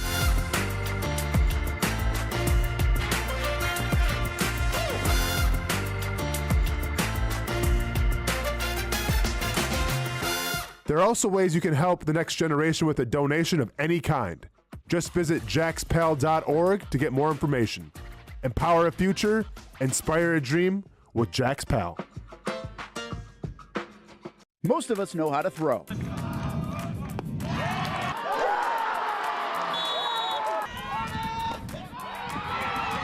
But you need to know what to throw. I'm not talking about footballs, baseballs, softballs. We're talking about those items you need to recycle. Republic Services explains it easy. Recycling simplified. 1. Know what to throw. When in doubt, throw it out. 2. Empty, clean, and dry those materials. It takes an extra minute, but it makes a big difference. And 3. Don't bag it. This makes the recycling process faster and more efficient. This is a look at the Republic Services North Florida Recycling Center. You can make this process even more efficient. By utilizing those 3 steps, Republic Services can help you become a better recycler in your home. Learn more at recyclingsimplified.com. Welcome back to the Brent and Austen Show, streaming on the Action Sports Jacks 24/7 network. Hey, welcome back, Brent Austen Show here on a Wednesday, just a little over a week from the NFL draft, and coming off that pre-draft lunch, and a lot of things to get into. We'll talk a little bit more about what James Gladstone and Liam Coen had to say, specifically James Gladstone. It was kind of his show, wasn't it? Yeah. I mean, I am going to ask this, and think about this, and I know everybody's talking about intangibly rich, and maybe that's the answer here, and it's an easy answer, that's fine, but do you have a favorite new phrase from these guys? There's a lot to pick from, like some of the things they said, and I'll lean away. Maybe I should take intangibly rich out of the equation since it's so highly talked about. But we can definitely do that. Trent Baalke had a rough, raspy, intangibly rich voice. Yeah, that was the other thing I was thinking about, the 40 times and the bigger, faster, stronger. It's like he was so stuck on that. Like Baalke was so stuck on those measurables that did he lose a little bit of the other stuff. And again, I think you can point to a lot of good selections by Baalke too. Not necessarily in the draft, but free agency and some of the things that he built. I mean, it wasn't all bad. Anytime you talk about Trent Baalke, which is kind of weird to not talk about Trent Baalke that much anymore, isn't it? We just don't do it very much. Hey, let me talk about CGC Water Treatment and Plumbing. Hey, 10% off any water heater in the month of April. So you got that going, plus no trip charge. Make sure you check them out at cgcwater.com. Plus, you get a free Connecticut reverse osmosis system with the purchase of Kinetico Premier Softener. So you want something free? Check it out, cgcwater.com. They've got some fun things happening here this year. More details coming soon. Good friends at CGC Water Treatment and Plumbing. Been with those guys for more than 8 years now. Believe it or not, we love our water treatment system at our home. You can get one too, cgcwater.com. Brent Austen, Jason Hamby, Casey Kurtz joins us with a new fun segment coming up in the 12 o'clock hour too, as he's going to be dialing some things up for us each and every day here on the Brent and Austen Show. All right, it's time to hit Shock Your Mock, presented by Everbank, and we get to listen to that lovely tune. I see shock marks. I am shocked. I am shocked. That's what I mean. I am appalled. Because you guys wouldn't figure it out. Because you guys wouldn't figure it out. Because you guys wouldn't figure it out. Figure it out. Figure it out. Hey, you need to get off Kirk Cousins. Kirk Cousins and being a top 10 quarterback in the NFL. 9. Cannot sleep on Kirk. Sleep on Kirk. Sleep on Kirk. Figure it out. Even for the internet, it's pretty shocking. Mel, talk to me. He's got a huge trunk, though.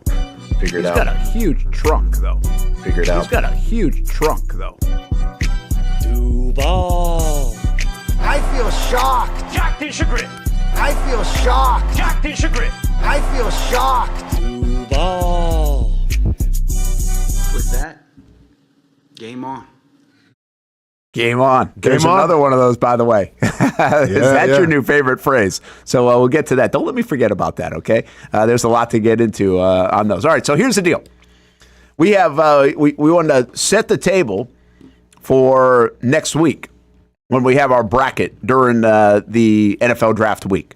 And so we've tried different renditions of this over the years.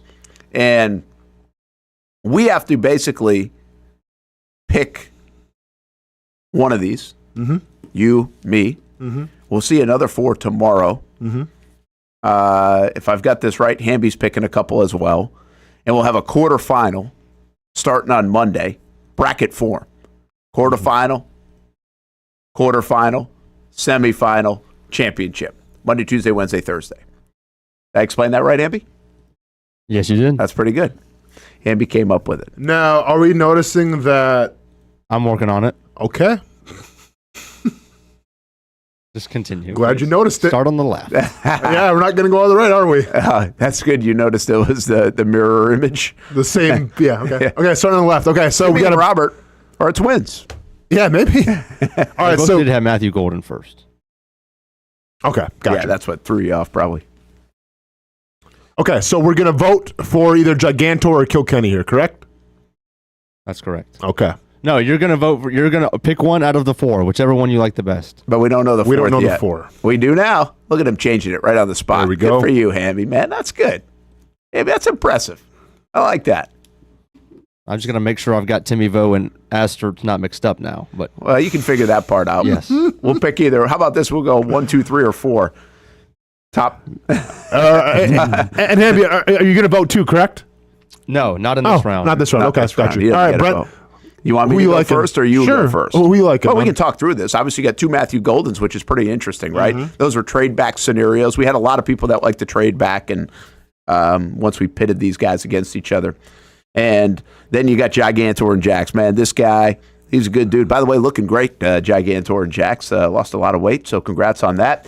And likes his offensive lineman. He loves his offensive lineman. Mm-hmm. I mean, he hates the Jags offensive line. He is the epitome of a Jags fan hating the offensive line here in Jacksonville. Sure. He is all in on the offensive line. Yep. And Membu, like I said yesterday, he's the second favorite to come to Jacksonville, according to Vegas. Mm-hmm. So he takes offensive line. I think that part is silly, to be honest with you, even though I like Gigantor and Jax. This isn't a popularity contest. I do like you, the rest of you, too. So I am taking... I do not think Matthew Golden is going to be the receiver that they go get. I don't like these trade back things because I don't think they're trading back. Okay. So I don't think it's really realistic. Although, see that top right one? Timmy Vo? That's a damn good one. What's that? Flipped. Oh, so that's Robert? Yep. Well, that's a damn good one. But I'm taking Kilkenny down there at the bottom. Mason Graham, Kenneth Grant, you build your interior, and then you go get a tight end, some help.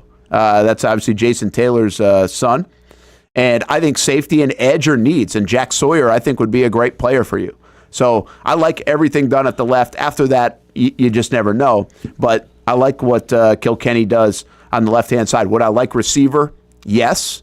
But at least you get some help on offense at tight end and you fill some other needs. You're okay with even the first two being interior, even though you've kind of made a little bit of, we got I've got this Smith, to compare and to. we got Eric, and we got Devon, and we got Jordan Jefferson. Oh, I totally agree with that. It's not saying what I would do. I just think out of these four, I think, one, it's the most realistic, and two, I like it better than taking offensive tackle and then defensive tackle with Gigantor and Jax.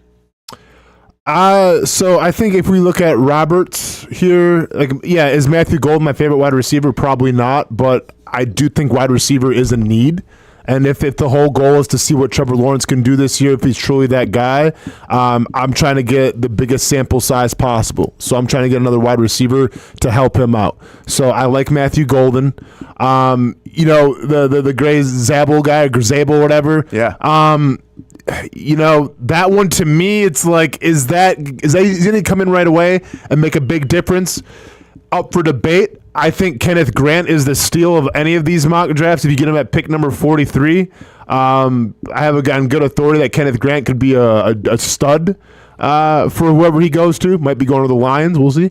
I'm going to take Roberts here because I think you address needs. I think you've helped out interior wise a little bit with Kenneth Grant. Even though he's more of a nose tackle, he is capable of being a pass rusher. You addressed corner early on. If you want to say you addressed interior wise in terms of depth of offense, you've done that as well. You got an intriguing running back. You've addressed the edge a little bit with a guy in Jordan Birch, who maybe not necessarily the most intangibly rich guy, but this is a guy who is a freak of nature, where if you can develop him, it can be more of like the Trayvon Walker effect than more is like, the Aiden Hutchinson effect, if you will. So go ahead and give me Robert. I just think he addressed a lot of the needs. I think he's got some great players there, and I think Trevor Lawrence will be happy. So I'm picking Roberts. You know what's interesting about the all the mocks that we've seen over the last few weeks? We didn't get a lot of like Luther Burden in the second round type of thing. Which is a little. I've seen other mock drafts, like multiple round mock drafts from the experts, if you will, that have like Luther Burden available at the Jags at like 30. What are they picking? 36. Yeah. So. Which is a little surprised. We didn't see that a lot. And so if you're right, like if you can get that second round receiver, I think that is appetizing. Like I get that. Yeah. Especially if you're not going to get Travis Hunter or Ted McMillan's not going to be a top 5 guy. So I just think coming off of yesterday, their desire to take a receiver early, I felt like dwindled. My hopes that they would dwindled after hearing what they had to say yesterday. Well, by the way, I think it should dwindle. If Travis Hunter is not there, Ted McMillan's stock has seemingly dropped. No, I'm saying in the first or second round. Oh, at all? Well, first round, obviously. I don't think they're moving back. So first round, it seems like it's going to be hard to do. But second round, I think is open. Why you didn't feel that way in the second round, huh? No, I didn't. I think, I just think more and more that they're going to be content with depending on themselves to find the late round flyer. And part of that was, and I'm thinking, in my mind, I'm thinking that they take one in the 3rd and they take one in the 6th. If I had to predict it with money on the line right now, that's what I think they would do. They would take 2 and they wouldn't reach for 1 in the 2nd because they see other needs. They want to build line more. Coen himself yesterday, we'll hear it in a second. He's like, yeah, we like a lot of guys, and really just the word late probably hit a lot of people's ear. And that's what Gladstone does. He doesn't have, I think he probably feels burned by taking Tutu Atwell in the second round a couple years ago. And I don't think that was, I have a feeling that was one of the first round drafts that he was very involved in. I think that was 3 or 4 years ago. Obviously he's involved since he's been there, but he's gained a lot more in the last couple of years. That was when they didn't have a first-round pick. Their first pick was the second round. That was Atwell. And I don't, not to say that you have one bad pick and that scars your draft, how you draft the rest of your career, but I just think that they're going to really attack the lines, and they might think that receiver is the position of all. If there's any position, that is the position that they can wait the most and still find a diamond in the rough. And it might be, by the way, maybe where the separation is, but like you bring up Atwell, I actually would say it's a flip side. It's the same thing I say about the running back stuff where like you get Bucky Irving and you get Kyron Williams, but can you go find Puka Nacua? So you trust your eyes and you're like, well, hey, we did it here. I think that's a little bit dangerous to do, though, that you think you're going to, just because you did it in L.A. or wherever else, that you're going to also find this diamond guy in the 4th or 5th round. That to me seems a little braggadocious. That's a little almost egotistical to be like, I mean, there's brash and there's bold and then there's ego, where it's like, okay, well, I don't need that 1st round or 2nd round guy. I'm going to go find that guy in the 5th round. I mean, Gene Smith got himself in trouble, I think, trying to do some of that along the way too. So I just think they're more content with their room right now than we think they are. I mean, okay, so that's great because I just put this out there. If they go to August, okay, they go to August and enter training, late July, whatever, but training camp, and they've got BTJ. Yep. Do it as he did it. BTJ, De'Ami Brown, Parker Washington, Gabe Davis, and then your tight ends are obviously Brenton Strange and these guys you signed that are, 2 catch a game guys. Mutton Long, yep. I mean, how are we feeling about this offense? I mean, seriously, like, oh, it's great though. They got offensive linemen. How's Liam Coen feeling? I don't think they're going to be over the moon. They're more okay with that than the fans are. That's my point. Yeah, well, I get where you're coming from, and that's a fair take. I don't think they can be okay with that. I think that's a little surprising if they're okay with that. I mean, how do you look at Gabe Davis and say, yeah, we're all good? Like, listen, I get it was 1 year, and yeah, he had some numbers in Buffalo, but how do you look at Gabe Davis and just go, yeah, we're good? We're fine. Yeah, not only Gabe Davis, but you look at De'Ami Brown, it was 3 weeks. And I'm a fan of the 3 weeks, but it was 3 weeks for De'Ami Brown. Yeah. You know what I mean? And Parker Washington, it's really been a couple of moments, and I love the kid, but I mean, it's just, who knows? So, like, I get you want to run the ball, but you still have to be able to throw the football. You know? And you can only scheme so much. They need to find somebody, I think, earlier than, and what I said here is in the middle round. They'd go get a middle round guy, not necessarily third. Third, I think you can maybe get some excitement if it's like your first third pick. But if their first 3 picks, guys, is not a receiver and a weapon to fill what I think is a glaring hole in their number 2 wide receiver spot right now. I feel like there is a big hole there, and I know what you're saying, Hamby. I've done this before, too, where it's like, hey, they like their offensive line better than you like their offensive line. Like, I've done that many a times, and this might be a total flip on that. This might be like, hey, Brent, you like their offensive line more than they like their offensive line, so they're going to go get more. But I mean, my biggest investment is that quarterback, and while running the ball helps them, a dynamic pass catcher does, too. Yeah. You took away Christian Kirk and Evan Ingram. I mean, you're basically going to take Evan Ingram and Christian Kirk away, and you're going to say, hey, Trevor, don't worry, buddy. We're going to run the ball for an extra couple of yards this year. Yeah. Like, is that enough? No. Like, that seems a little bit drastic. Like, so we'll see. I mean, who knows? We'll see. We'll see what we're talking about on in like 2 Mondays. No, for sure. You know? I think if a wide receiver drops the 2nd round, who's like, and once again, not saying it's gonna be Bird, not saying it's gonna be Egbo or whatever. I'm just saying, man. Okay, well, some mock drafts have him, Hamby, so look it up. No, I would love it. Okay, I would love it. I think he was laughing at how you said Egbo. Whatever. Ibuka, whatever, man. Yeah. This guy's dying over here. Let me give him a break and play some Liam Coen. By the way, is the cough button working? A little bit, hopefully. Test it out. Yeah, where we at? No, I actually don't want you to play Coen here yet. It is working. It is working. There you go. Yeah. If I play, can you play, since we're on mock drafts, presented by Everbank? Yes. Can you play him talking about how they do their mock stuff? Right. And I thought this was cool. This is kind of fascinating. Look at it. I don't know if it's extremely different than everybody. Everybody does mock drafts. Like, and not like gets people's mock drafts in rooms, in their war rooms. They test every scenario out. That's the thing. But I thought this part was pretty interesting, what Gladstone said. If you missed it, listen to the part where he says, sleep on it, come back and do it again.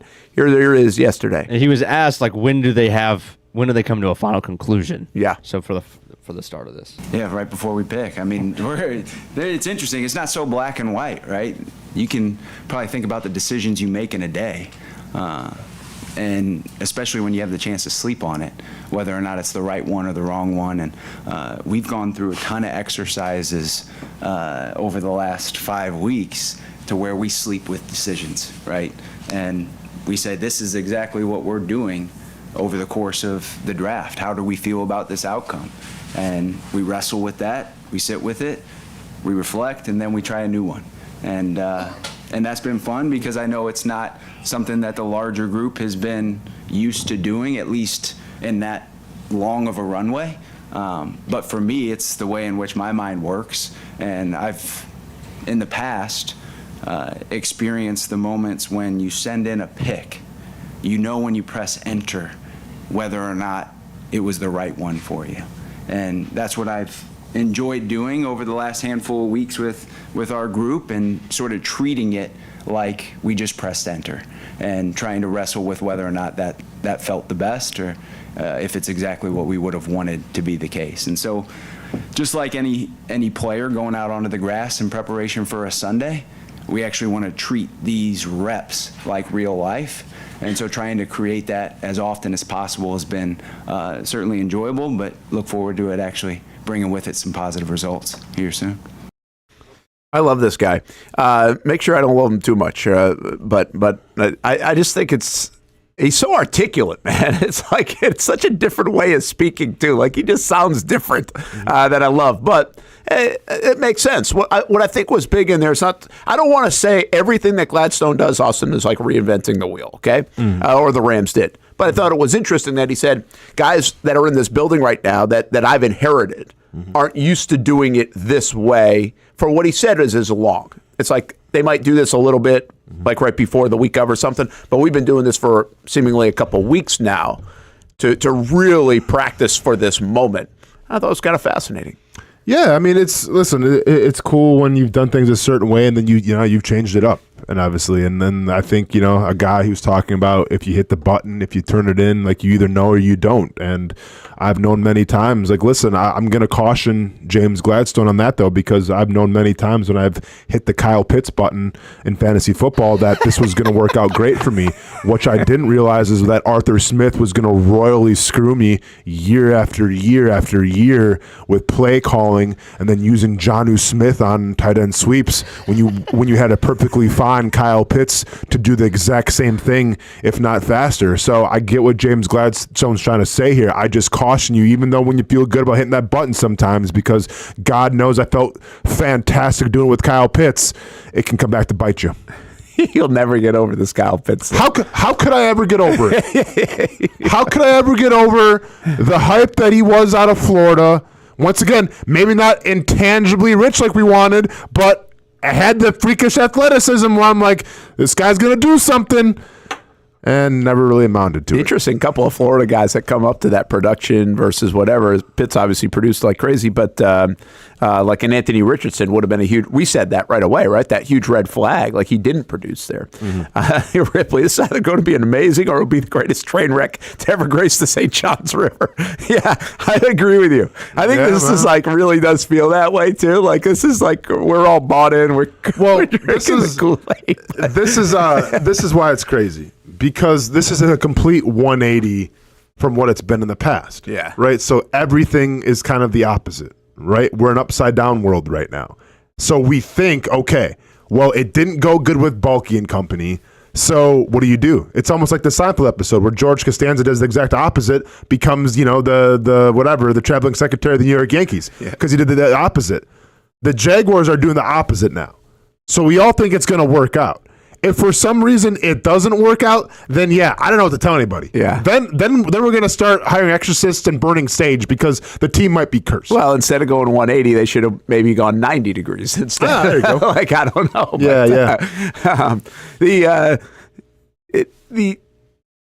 The other part about what you just said jokingly about the Kyle Pitts is, I think it's a cool illustration.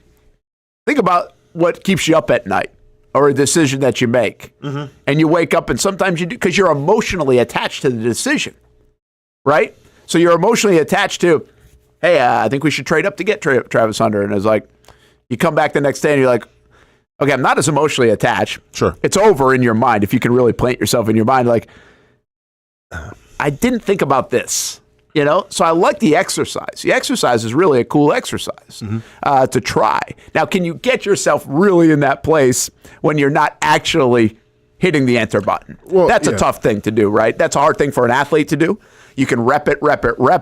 But it's real when you get out on the grass on a Sunday afternoon. There's nothing like it. But right? see, you know, for sure. But once again, this to me is once again speaking. And I'm getting kind of tired of saying it, but we'll say it again. This is what intangibly rich I think means to James Gladstone as well, where he's putting the ego aside. If you can look back and say, I don't know if I feel good about this player. Well, what would make you say that? Take a guy like Shamar Stewart. Yeah, Texas A&M, right? Tore up the Senior Bowl. Had a great combine. I think he ran like a 4.4 or something. Dude's like 6'7". He has all the makings to be an absolute beast. He was my top 5 edge rushers or whatever in the exercise that we did. But he didn't produce at A&M. Like, if you go back to the numbers, they're just not there. Now, is that a coaching thing? Is that a his thing? Something wasn't right. So if I'm James Gladstone and I put in, you know, maybe he's probably not going to probably second round, but if I trade back and I get Shamar Stewart, whatever, and I draft him, I hit the button. Okay. If I'm sleeping at night, I'm like, man, this guy has all the potential, but it's just potential. Like, what didn't I see at, why wasn't he producing at A&M? Like, can our coaches really bring the best? Now you're starting to ask those questions. Yeah. So I think it goes hand in hand. They're like putting the ego aside and saying, okay, what is the best pick? But also, like, can I put my own ego aside and say, I don't care how big he is. I don't care what he ran. Like, is he a good player, yes or no? Yeah. I ask this question a lot when we get to the football season. Or and I usually say, all right, what do we know about the Jags? Right? And what you know, that's all you can really go on. What do you know? Now, you can also go on, what do you think you know? And we do that a lot, too. But, like, what do you know? And I think that kind of fits that, too. It's like what you know is production. I'm like, I've seen him do that before, right? Yeah. So I can sleep, put my head on the pillow. Well, it'll be a great follow-up question to this at some point. Maybe it'll be an off-the-record thing. But, like, after this draft, be like, hey, what scenario did you hit the enter button on and then had nightmares that night? Yeah, that's a good question. Like, for sure. Which one did you wake up at 4 a.m. and be like, whoa, hopefully that wasn't the draft? Yeah. I bet you have some weird sleeps doing that. Oh, I know I would. Keep yourself up at night. You definitely keep yourself up at night. Yeah. Hey, Coen on wide receivers, Hamby. I think this is what we wanted to get to next, right? We're talking about the wide receivers. What will that look like? What does it look like in the draft? How do you interpret what Coen says here? Yeah, I think there's some just good, sound, solid players at a few different spots where there's also some ball in hand athletes. There's also a couple of guys that can win 50-50 balls. There's some really good football players all throughout this draft at the position. I wouldn't say it's maybe as sparkling as some other drafts, right? Where you do see, there's a couple good ones up there, and we feel good about some of the guys a little bit later on that we can contribute for us. Definitely a position that we'd be looking for. Yeah, I think we're going to spread the ball out hopefully equally. That was the nice thing about being last year with Tampa, and we had to play a lot of different players in different personnel groupings. I think you look just naturally right now at Parker Washington and Diami Brown at the receiver positions, and then saying that, hey, Brenton Strange hopefully continues to ascend. How do we use our 2 running backs to be able to supplement some of that usage, right, and be able to get more people involved in the game, especially early on, so that defenses can't just cloud, BT and be all over him, that we do have other guys that can go win. That was pretty, there's a couple of things here on him. I'm surprised how much he references Tampa all the time. Yeah. I could see in the introductory, maybe right after, but he's still referencing Tampa and what he did.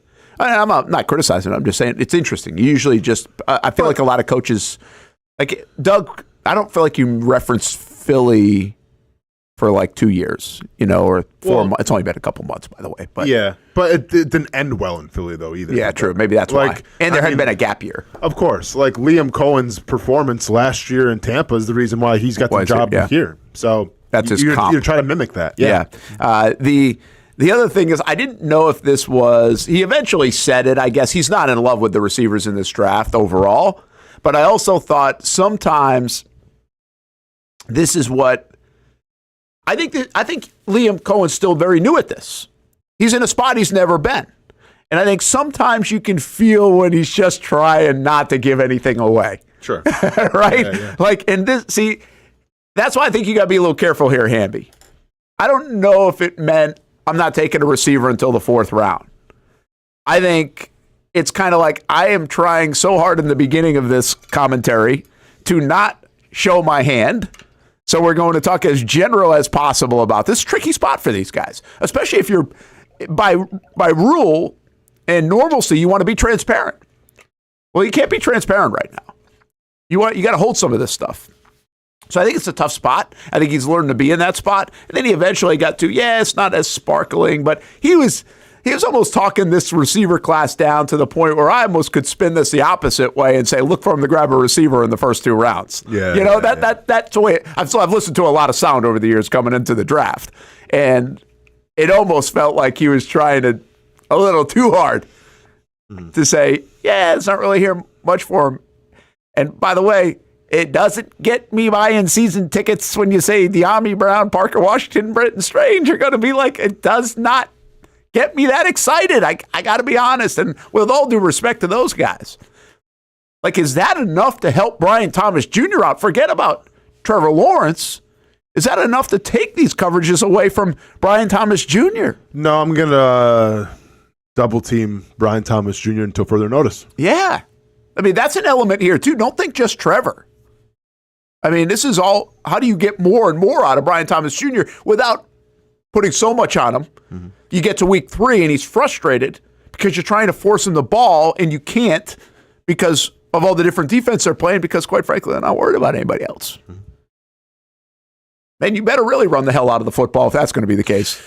Set up that play action.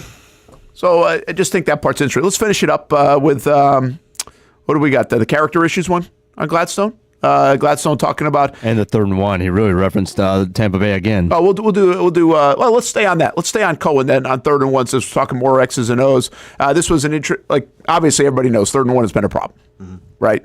And honestly, what I have also said, if they can fix just that on the offensive side, it'll feel like a win. Yeah, we'll know that soon too. Like we won't need November to realize that. I think we'll know that by October. If they can run for a yard, there'll be enough scenarios. But that will be a big win if they can do that. And by the way, it keeps your offense on the field. You get first downs. You get more of everything going on. Get into your offense. So it will be big. But here's Coen on 3rd and 1s. Yeah, I think that's something that ultimately you look at last year. I think in the NFL we were first in Tampa in short yardage. And although I'd love to say that we just ran duo down everybody's throat, I can't say that. There was some misdirection, jet sweeps, whatever it was, different ways of getting that yard. And ultimately, yes, you'd love to say, man, hey, we got to just gain a yard. We should be able to do this with the most simple plays in football. But it just depends on how you're built and what those matchups look like, obviously. And it is on us as coaches to hopefully put those guys in better positions to be successful that way. Was that the one where everybody kind of thought, okay, they're going offensive line? Or Genty? I mean, is that it, or is it just in totality? I don't think there was a specific one that said. I think it was more in totality. Totality, yeah. Yeah. All right, let's get to one more. I don't think there's a lot coming off that, but it's interesting to hear him talk about it. Right? I'll say this one thing. It's wild to me. Like, I haven't watched a lot of the Aaron Glenn press conferences.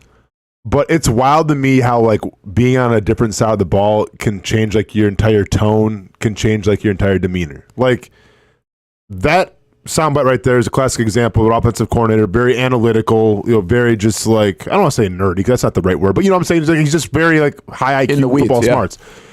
And then you take, like, a Mike Vrabel, who I guess is more on the – I mean, I consider him defensive guy. He's defensive. you can take Aaron Glenn and then watch their press conferences, where it's a lot more like hard-nosed, kind of tough, almost motivational. Kind of, yeah, and not so much breaking things down. I'm not saying which one's right or better. I mean, you can be successful on both sides, but it's just wild how one side of the ball can have such a drastic change in terms of how you present yourself in a press conference. Well, you know what? That's really interesting you say it that way, because if you think of, think of defensive guy like Gus. Yes. Right? More rah-rah, like motivational, that kind of thing. Yep. What you're saying about those guys, and I understand Glenn's not like a rah-rah guy, but you get, it's like get somebody to run through a brick wall. Correct. Right? And ironically, Andy Reid's a guy, like if you would put Andy Reid, I don't know his background at all, and I watch his press conference, I may almost lean defense more than offense, just because like he's kind of just matter of fact, really short answers. Interesting, yeah. But what I would say to you, what you just said about Coen and maybe the offensive guy, like if you listen to a McVay talk and everything else, I think again that's kind of an example where Doug went wrong. Like I think we want to know more. We almost look at these guys like, hey, you're the experts, like you know this stuff. Explain it to us a little bit. Educate us a little bit on it. And there's more to be educated more, it seems like, on offense. Yeah. With all the nuances and all these little things that go into it. I might be wrong about that, but you can be educated on defense too. But I think that's one thing that we kind of want. At least I do. I mean, in my position. Because again, I don't pretend to know X's and O's. I'm not sitting there telling them like I know they should be doing this and that. And then there are a lot of people in our world that do that. And some people legitimately know it. A lot of people don't. But so therefore, I want to be educated. Which is where like the initial question came from, where it's like you wouldn't understand. Sure. Like what was supposed to happen, right? Like, but I do think these guys are kind of, that's what's again a little refreshing right now. We'll see if they hide a little bit more on Sundays and in the season, but they're kind of breaking it down. They're talking 21 pony personnel and things like that. Like it's like, okay, cool, I'm stuck. I got my 21 pony hat coming soon. Like, yeah. All right, let's get to red flags. For James Gladstone, character issues. Oh, yeah, there are quite a few things. I think at the end of the day, we focus the majority of our attentions on who it is that we're really interested, who fits the profile for really what we want to invite into this environment. And if you're not intangibly rich, it's gonna be a hard time for that person to really mesh here. And I think those that will thrive in the environment that we create and cultivate are going to be people that fit the mold for what we've talked about to date, and that is all the physical and mental toughness attributes. And if you don't meet those thresholds that we've set, it's going to be something that we sort of go in a different direction from. Two more. Do you think they will red flag more people based on what he said, or less? Do you take more people off the board because of their intangibly rich character, medical, et cetera, et cetera? Do they open it up more broad or narrow it down compared to most other teams or regimes that we've seen? Okay, so ask that one more time. Like, because of, he said, like, we're going to let people into our ecosystem, correct, right? That we want. Yes. Does that narrow who they will take? Does that put more people off their board than maybe the last regime or other regimes around the NFL? Or do you think it even opens them up more? Because I wouldn't say, like, you look at the Rams, they didn't have, not everybody was alike. They certainly, you could question, I think, some of the people that they brought in there. I mean, Hamby, you brought up Tutu Atwell. Didn't Atwell have that thing in college where he was like, he had an injury and he sat out, but nobody really knew what was going on? And like, I mean, that was kind of why I felt like he was going to, oh yeah, I mean, he's from Louisville, Sergeant Murray State. But I feel like Tutu Atwell had something up with him where he opted to sit out, and then nobody really knew like why he was sitting out, and then people were questioning like, is this guy all about football? Like he quit on his team and everything. Yeah. And then the Rams actually they don't trade up, but the Rams, I think, drafted him higher than he expected to go, maybe based off of some other metrics or whatever. But like, so my point is this. I mean, that's one example out of how many draft picks. I do think it opens it up. Yeah, opens it up even more. Did you look it up? Did Atwell have something? I started to, and then I didn't. Okay. I can find out. Maybe I just completely missed I know he had a shoulder injury his rookie season. That's what I saw right away, but I didn't dig too deep there. Lastly, do you have a favorite Gladstone Coen saying, intangibly rich can't be used? Duval. Seriously, that's what put him on the map. And listen, this is why it's my favorite thing, because if the Jaguars do have success off the get-go, and Liam Coen, we hope, is going to be the savior of this city, everyone's going to go back to that soundbite and say, you guys want to make fun of him for how he said Duval, but now look at, we're winning football games. So that's to me is why it's like the ultimate, because it's like, hey, we have receipts, and if he actually does good, let's go and bring everybody making fun of, Liam Coen for saying that. Duval. Was the question about Coen or Gladstone? It's going to be both, because, I think Coen sits here, too, with, like, players over plays, right? I like freaking ball in hand. Ball in hand. Yeah. Ball in hand. He says that a lot. I didn't catch that one as much. I've heard that one multiple times. Obviously, game on is another one. I thought was really... He likes pick point. Yeah, pick point. Pro free agency every time. Pro free agency. He's not alone in that one, though. I think there are guys around the league like that's funny. That's more of an old guard thing. Yeah. I believe. I think elevate the ecosystem's the top Ecosystem's great, right? There are a lot to pick from here. So I'm just curious to see what people like. The thing that caught my attention, and Coen said this at the owners' meetings, and then he kind of backed it up yesterday. And I just have this great visualization. He said, our draft day call sheet. Mm-hmm. Oh, yeah. Mm-hmm. So, if you think of a call sheet, we think of Doug Peterson with the glasses, right? And everybody refers to the Waffle House menu and all that now when they refer to the call sheets for coaches. But essentially, that's what Coen said is their draft day deal. That's what he has. He's built out. He said, I've never seen anybody do it like this. Yeah. So this is how different Gladstone is, where he builds out what looks like a call sheet for an offense on a Sunday. Mm-hmm. And then he even said yesterday, he color codes it to the point of, hey, if it fits in the right color spot, it would almost work as analytics. Green means go. Yeah, yeah. You know what I mean? Mm-hmm. That's at least the visualization. I haven't seen it, but that's the visualization I get. So I think that part's fun. When he paints some stuff that really gives you an illustration. Again, we talk about intangibly rich. That's an illustration to some, but it's also an ambiguous one, I think you could say. I think a lot of people could interpret it different ways. Players over plays, man, that's a great illustration. Mm-hmm. Get it. And I feel like when he says some of these things, but there's a lot of them, and it's really fun. We might actually be doing a story on that for the draft special coming up next Thursday. We'll have 3 hours of draft coverage, 7 o'clock until 8 o'clock on Fox 30.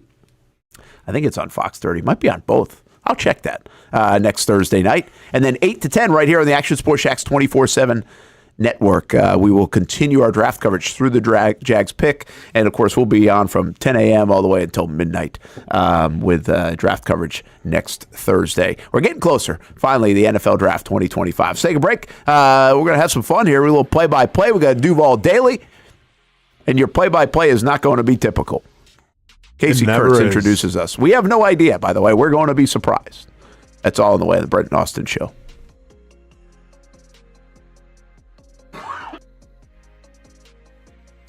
Are you about to graduate high school and haven't decided on what you want to do when you get done? Well, one option is to apply to become a student in the Electrical Training Alliance of Jacksonville. Their program offers structured classroom and online training, along with on-the-job training so that you can earn while you learn. Still not convinced? The folks at ETA Jacks are a tuition-free 4-year apprenticeship program. There is no tuition and no student debt. Just pay for your books and your fees. That's it. Now, speaking of pay, students, they start off making $40,000 per year, including benefits, and they graduate, get this, making over $80,000 per year, including those sought-after benefits. Now, that sounds pretty good to me, and if that sounds good to you, it should check off a lot of boxes. So head on over to etajacks.org and apply by May 15th. Again, the website right here, etajacks.org. Don't wait, apply today. People helping people. It's at the core of what Alive Credit Union is all about, and it's been that way for over 70 years. From the start in 1954 to today, the mission remains to inspire financial wellness and give you a financially fit lifestyle. Alive Credit Union and its employees are committed to not only serving their valued members, but also our community here in Northeast Florida. I had a chance to see that commitment firsthand as Alive partnered with our Action Sports Jacks 24/7 team to bring you Armada men's and women's soccer broadcasts. Inside the 18, it is a shot, and it's a goal! Chloe Chivers. And that connection to the community continues with Alive Credit Union's support of the Police Athletic League of Jacksonville. Alive Credit Union's commitment to our community also involves serving the financial needs of all first responders through the recent merger partnership with City and Police Federal Credit Union. Join the community and become a member of Alive Credit Union today. Find out the many ways you can be inspired in financial wellness at alivecu.coop. You trust CGC to make your water great, and now you can trust CGC with your plumbing needs as well. Fast, convenient scheduling, licensed and insured. A quick call away at 904-552-1242. You never know when you're going to have an issue with a shower, toilet, or maybe it's a sink that sometimes is easy to fix. All right, let's be honest. I'm not fixing anything. I'm totally staging this because when I have a plumbing problem, I call CGC Water Treatment and Plumbing. Trained professionals, transparent pricing, customer satisfaction. Small problem or even a bigger issue. Save 10% off any water heater plus no trip charge. The experts with 25 years of experience at CGC Water Treatment and Plumbing can do it all. Call 904-552-1242 or visit cgcwater.com. For a limited time, CGC is waiving the trip charge on all related plumbing calls. CGC Water Treatment and Plumbing, an authorized independent Connecticut dealer. Florida license number CFC 1432579. For the game day hustle and every day in between. Juggling my show, Jag Social, to going under the Friday night lights and a social life, it's a daily tournament. But this ride, MVP status. The all-new 2024 Lincoln Nautilus isn't just my car, it's my personal locker room, office on the go, and VIP lounge on wheels. Let's talk tech. My profile remembers everything from customizing my dash display to setting the ambient lighting and my signature scent. And wireless charging, essential for live tweeting scores. Whether I'm packing for a beach day with friends or heading to the gym, there's space for every passion. After dominating all day, this becomes my recovery zone. The massage feature is like having a personal PT on call. Life's a non-stop game, but with this ride, I'm always on my A game. The 2024 Lincoln Nautilus. Drive your passion. I'm ready to show my hand, ready to take a stand. Wait on a sign above, and I am ready, ready. 'Cause I just live for the game.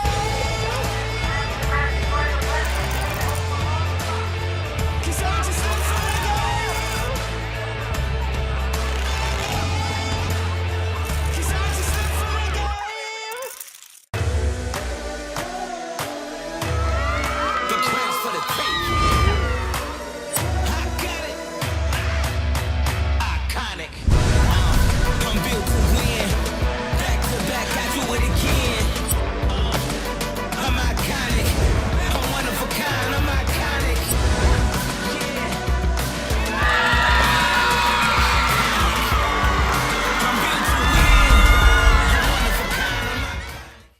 Welcome back to the Brent and Austen Show, streaming on the Action Sports Jax 24/7 network.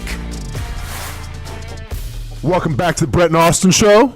Studio's getting bigger. Casey Kurtz ready to play some kind of game. I mean, I kind of feel like, he's Jigsaw, and I'm just got strapped up to a furnace, if you will. Got to chop my leg off a la Saw, but we'll find out what the game is in a minute. But before we get to that game, we got another little segment to get to real quick. You know what time it is. Duval Bailey. I'm talking about a little place called with Brent Austen. Daniel Kozlowski is going for the Florida Man of the Year award. This 45-year-old dude was charged with grand theft, I should just say, burglary, trespassing, and battery on a security officer. Here's what happened. Officers were called out to the Craig Airport in reference to an aircraft theft. So, a stolen airplane. It's unclear what was done with the airplane and how he escaped the airport, but dude hightailed it out of there. Security and cops couldn't get him. This might be like a new Grand Theft Auto marketing campaign. Just saying. Let them know, Hamby. GTA 6 coming out hopefully in the fall. That's what they're saying. We'll see. 3 hours later, Kozlowski appears again walking through an unauthorized gate at Edward Edward Waters College to the football field when the security guard tried to stop Kozlowski. Kozlowski punched the officer. Well, you can't do that. Kozlowski was then pepper sprayed and taken into custody before being transported to UF Health for elevated blood pressure. Dude stole a plane, hightailed it from the airport to Edward Waters College. You better hope that heart rate's going to be a little higher. Wow. This has been the Duval Daily.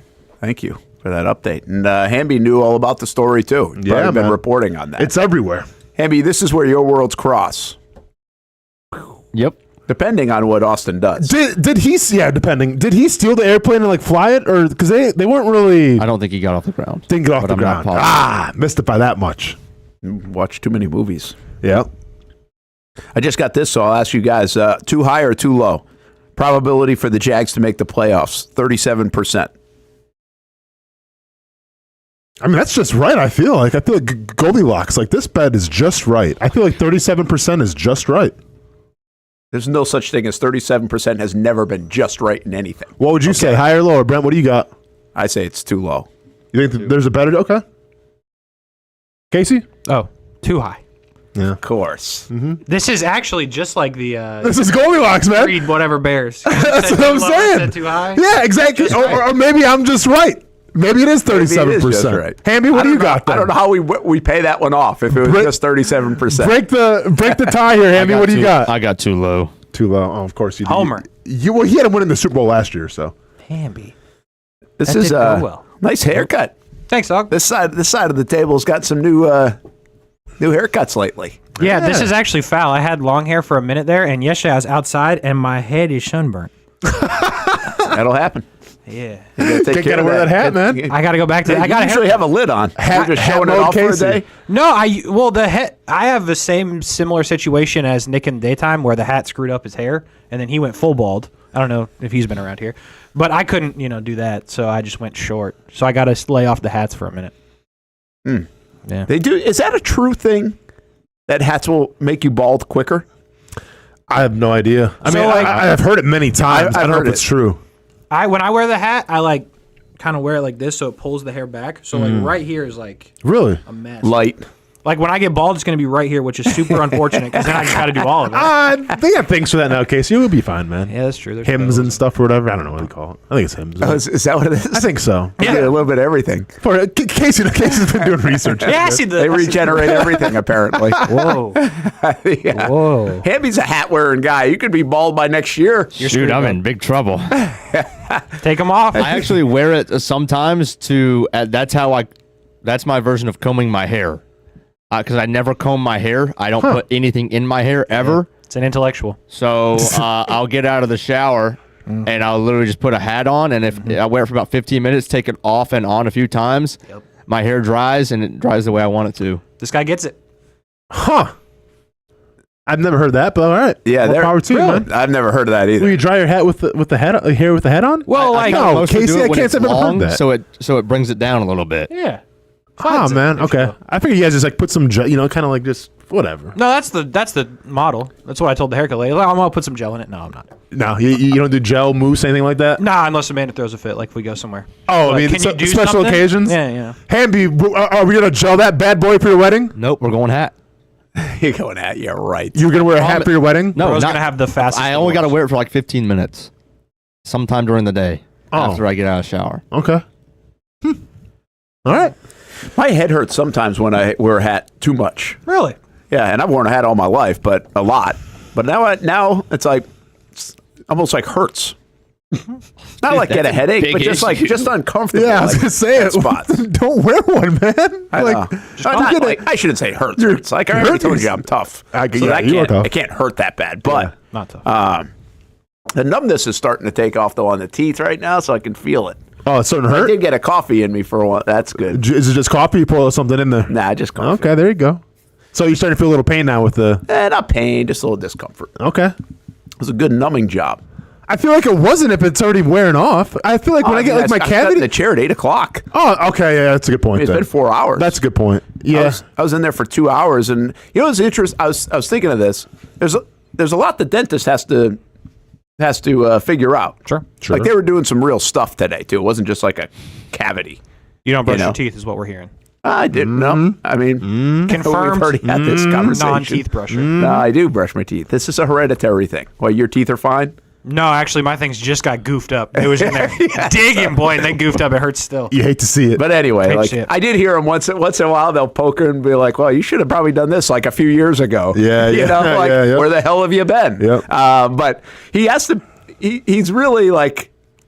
You got to go to work pretty quick on it because I don't know how long the numbing lasts. I have no idea how that works, but you can kind of tell he's working not feverishly, but kind of quick. Yeah. Because of the numbing stuff. So he's got a set amount of time. Timer's been set. At the same time, he's got an assistant, and he's kind of joking with her at some times, teaching her at other times, having some fun with her at times. Then he sing a song that's singing. Then he's talking to me like, hey, you all right? Hey, like he's got a lot going on. I would opt for the gas.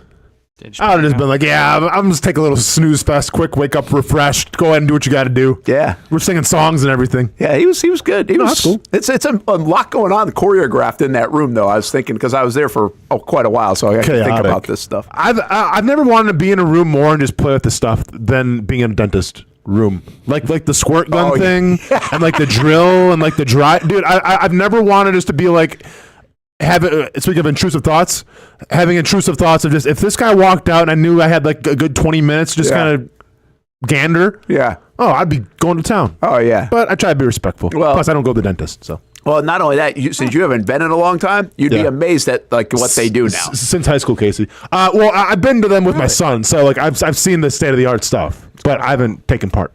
So they have like this. Trying to find something that would even look like it. It almost looks like a TV remote. Okay. Not as wide, but like a skinnier one. Okay. Looks like a remote control for a TV. And that's what they use to take pictures. Oh, cool. So like, taking pictures. And it's like they roll it around your mouth and they're taking pictures. Oh, dude, I had to go to with this like thing. an MRI machine back in middle school. It's unbelievable. The best dental thing, what did you have done today? So I'm getting crowns. They have to seal anything? No. They got this little thing, it's like the size of a pen. And they put it in your mouth. They're like, "Don't move," and it seals whatever they put on. It's is it the glue? Like almost like glue? Blue light thing? It's like blue. No, it's like a light. Exactly. Yeah, it's a blue light thing. Oh, dude, I had that back in middle school. We're rocking with that in Wisconsin. Really? Oh yeah, man. The blue light thing kind of smells a little bit. Oh, dude, it was like a pen kind of thing. Yeah. How? How did they have that? Oh, dude, we're rocking that back in the day, Casey. That's the coolest invention ever because it was works. cool. It works. Yeah, it does work. And I'm not gonna lie, like I had pretty good teeth, but I always kind of like thought about maybe just not brushing so I could see the blue light. The blue light is cool. They're just like it's really cool. They press it. It's like okay. Yeah. We saved your teeth. Yep. I'm like, what the hell? I've had that. You know. Yeah, man. That's you know cool. what? One thing you do learn: good inventions do work. Oh yeah. Yes, that's true. All right, play-by-play from the dentist chair could be good someday. Maybe you should bring that into the fold. Yeah. What are we bringing to the table here? We don't know. So just to set the table, Casey's kind of lobbing us up something that we don't really know exactly. I have an idea what this is going to be. Listen, here's the thing. Call me Stephen A. Smith. I have been run amok. You're going to go to politics? All of that stuff. No, it's you, Hamby. Because, you know, me and Brent were having some conversations, a little negotiation. Negotiation, yes. And really, where this idea came from, why I was in negotiations with Brent, is I heard about, can I even talk about the segment that got cut on the air? Or is that just never bring it up again? we haven't cut anything yet, but we were playing Mugshot Mondays. There was a certain segment that I was super interested in, and I was like, this could be the greatest invention of all time. Yep. I may or may not have contacted multiple inmates to have conversation. I may have bought multiple props for this unbelievable segment. You were excited about it. Yeah. Oh, dude, I've talked to inmates. I had this thing down, pat. That's insane. And then I get a little, maybe slow down. Slow it down a little bit. Yeah. Slow down on the inmates. But we got some other ideas. So now I had to come up with all these other stupid ideas. Yeah. Well, we appreciate it. Time. So basically. By the way, Mugshot Mondays, you see it on Barstool probably next week. Enjoy, everybody. Yeah. I got 2 inmates on the hook if you guys want to write them letters. I can kind of pass the information help produce along. it? Yeah, no, I got a whole thing I got a whole thing locked up here. Anyway, so that's where we started. Mm-hmm. And now we've came on this idea. And I just want to say this one time. This is long-term storytelling, what we're doing here. Mm. Today, we're introducing it, right? Pretty basic, real-life things. Yep. Write it down, Hamby. Mm-hmm. The payoff for this bit, maybe in 3 months, maybe in 6 months, will be awesome. But you guys got to help me get there. All right. Hey, I'm with you, man. Along. It's team effort. Look, we're still trying to figure out what the hell these things are here for. So we've got... That's flow from Progressive. I don't know how many times we got to say it. We're in for the long haul. Yeah. Okay, cool. This is long-term storytelling. All right, Okay. This is some real wrestling stuff. Anyway, to start it off, it's pretty straightforward. And this is the most important part. We need social media clips, guys. Do something worth a crap here. Okay. Basically, what we're going to start with. Push the limits. Body shame? Did you add some body shaming again? Dude, it worked really well last time. Want me to crank up the body shaming It worked again? very well last time. I'll try to fit in some things that could make I sense. can't wait. Casey, good. Get me canceled. But basically, straightforward, what we're doing today is just things that happen in sports. Okay. And instead of the bum play-by-play announcers that they had, you're going to call it. Brent, known experience in play-by-play, should be very good at this. 3 from the land of good and plenty. There we go. I'll work in some basketball. And then me. And then there's you. Who might say something that I'll regret later in life. So that's what we're hoping for. Let's go. Brent, basically, you need to look at this as an audition for your next job. Okay. And how am I looking at it as? Just keep your job. Don't get fired. Yeah, I like it, Casey. I like Basically it. straightforward. I like it. All right, so Brent, you're going to start. Yeah. Set the tempo. And listen, I know this was a story that was covered a lot here on the show, hockey related. Oh, I thought we were going golf. So hold on, keep that thought. Can't wait. Some would say maybe the biggest moment in the history of the NHL. Oh, you let him know because I was pissed at this. I know you were. This guy. You see me put that face on the. Yeah, we talked about this for 5 seconds and then on to the next thing. Oh, this is great. I like this game already. Not a joke. Potentially the biggest. Do you know what I'm talking about? Do you have an idea? I mean, it's either Ovechkin or... What do you mean either? Well, or it's the biggest moment in hockey. Yeah. Yes, it's Ovechkin. We did talk Ovechkin. We talked Ovechkin for a minute. I heard it was about a minute. So I thought I'd bring it to the table. So basically, Brent... Yes! What you're going to see... This is an open forum. Everybody can bring anything to the table. I don't work here. So basically, what you're going to see is the goal itself and the celebration. And you're great going to have to recreate it. Now, the call was pretty good. And you got to put yourself in the moment. This is anticipation for what is legitimately the biggest moment in NHL history. Not necessarily hockey history, but NHL history for sure. For sure. And you're going to have to call it. So it's Alexander Ovechkin's goal. You feel good? All right. You give him this one. Okay. And you it's not like, and this is important here, when it pops up on the screen here, the video, it's not like it's happening. There's a little bit of setup. There's a little setup. Yeah. So you got time, but not all day. Who are they playing in this one? Figure it out. There's a scoreboard. Figure it out. All right. Have them pronounce the They names. lost, didn't they? Hey, listen, I don't know. Hey. But do your best. Hamby, Brent won. Here we go. All right, a little bit of history on the line between the Capitals and the Islanders here in the second period. Alex Ovechkin looking for that 895th goal to break Wayne Gretzky's mark. He's on a goal streak here, and he's at the top of the ice, shoots and scores! Belly flop to the center ice! Alex Ovechkin with 895. Put your name in the record book. Stop the game. Celebrate. Wayne Gretzky's like, hey, that's my record. There it goes.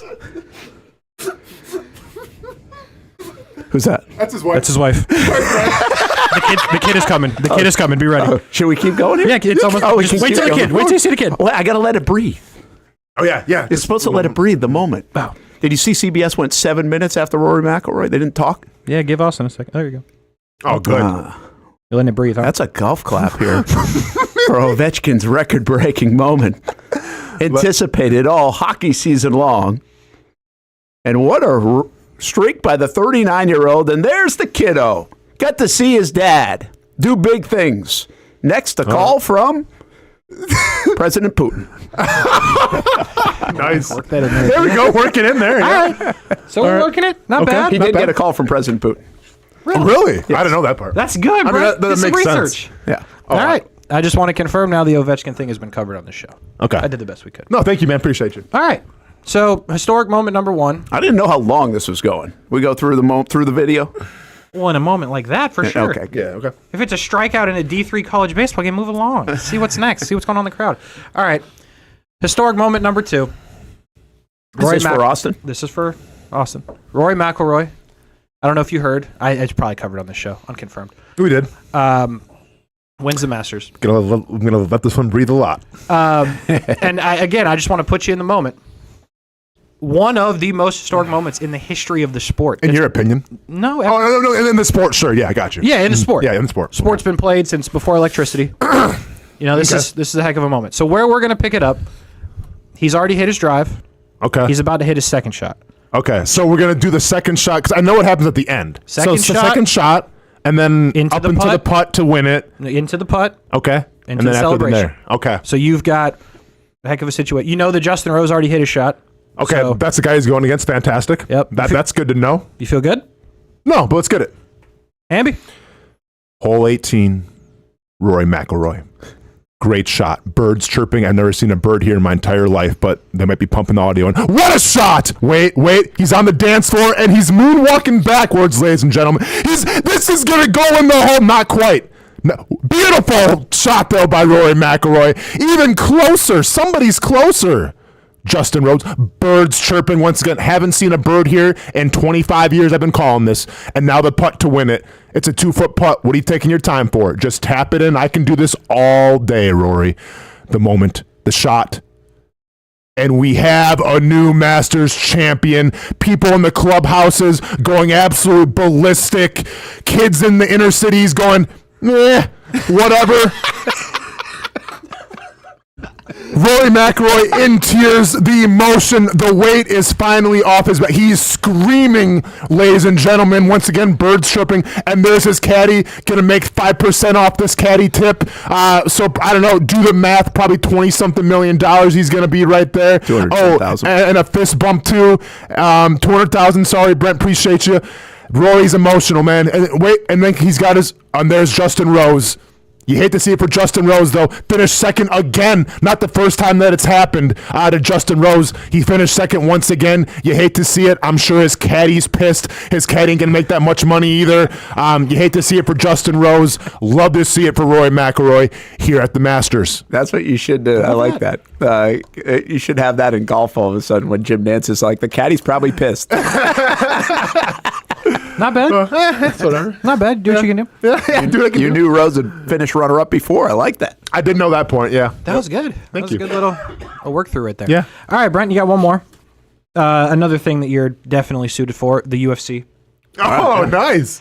So I'll become more knowledgeable. Go on. So just before we show the video, Dana White be getting us on them copyright strikes. So most of this is going to be a video from the crowd. But when it's about to happen, I will, to push in and Dana, this is your boy. Please don't sue us. And you will call it. So basically, what this is Dominic Reyes. Dominic Reyes. Yep. Mm-hmm. In a fight against Nikita Krylov. Reyes against Krylov. Yep. Mm-hmm. And I think that's really all you need to know. Hamby. Brent too. All right, Reyes against Krylov. Am I supposed to know which one's? Reyes is in the gray. Reyes sorry. is in the gray. Are they both wearing gray, or is one wearing white? That's in the far side. Let's see here. Cameraman, get out of my way. Reyes. This is rough. Oh, let's go a little left. Showing. Brad, they're fighting right Are now. they fighting? What are we doing here? We got a knockout here by Krylov. No! By Reyes. No, Reyes won.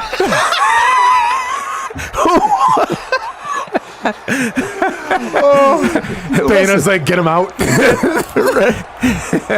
Hold on, there's a slow-mo coming.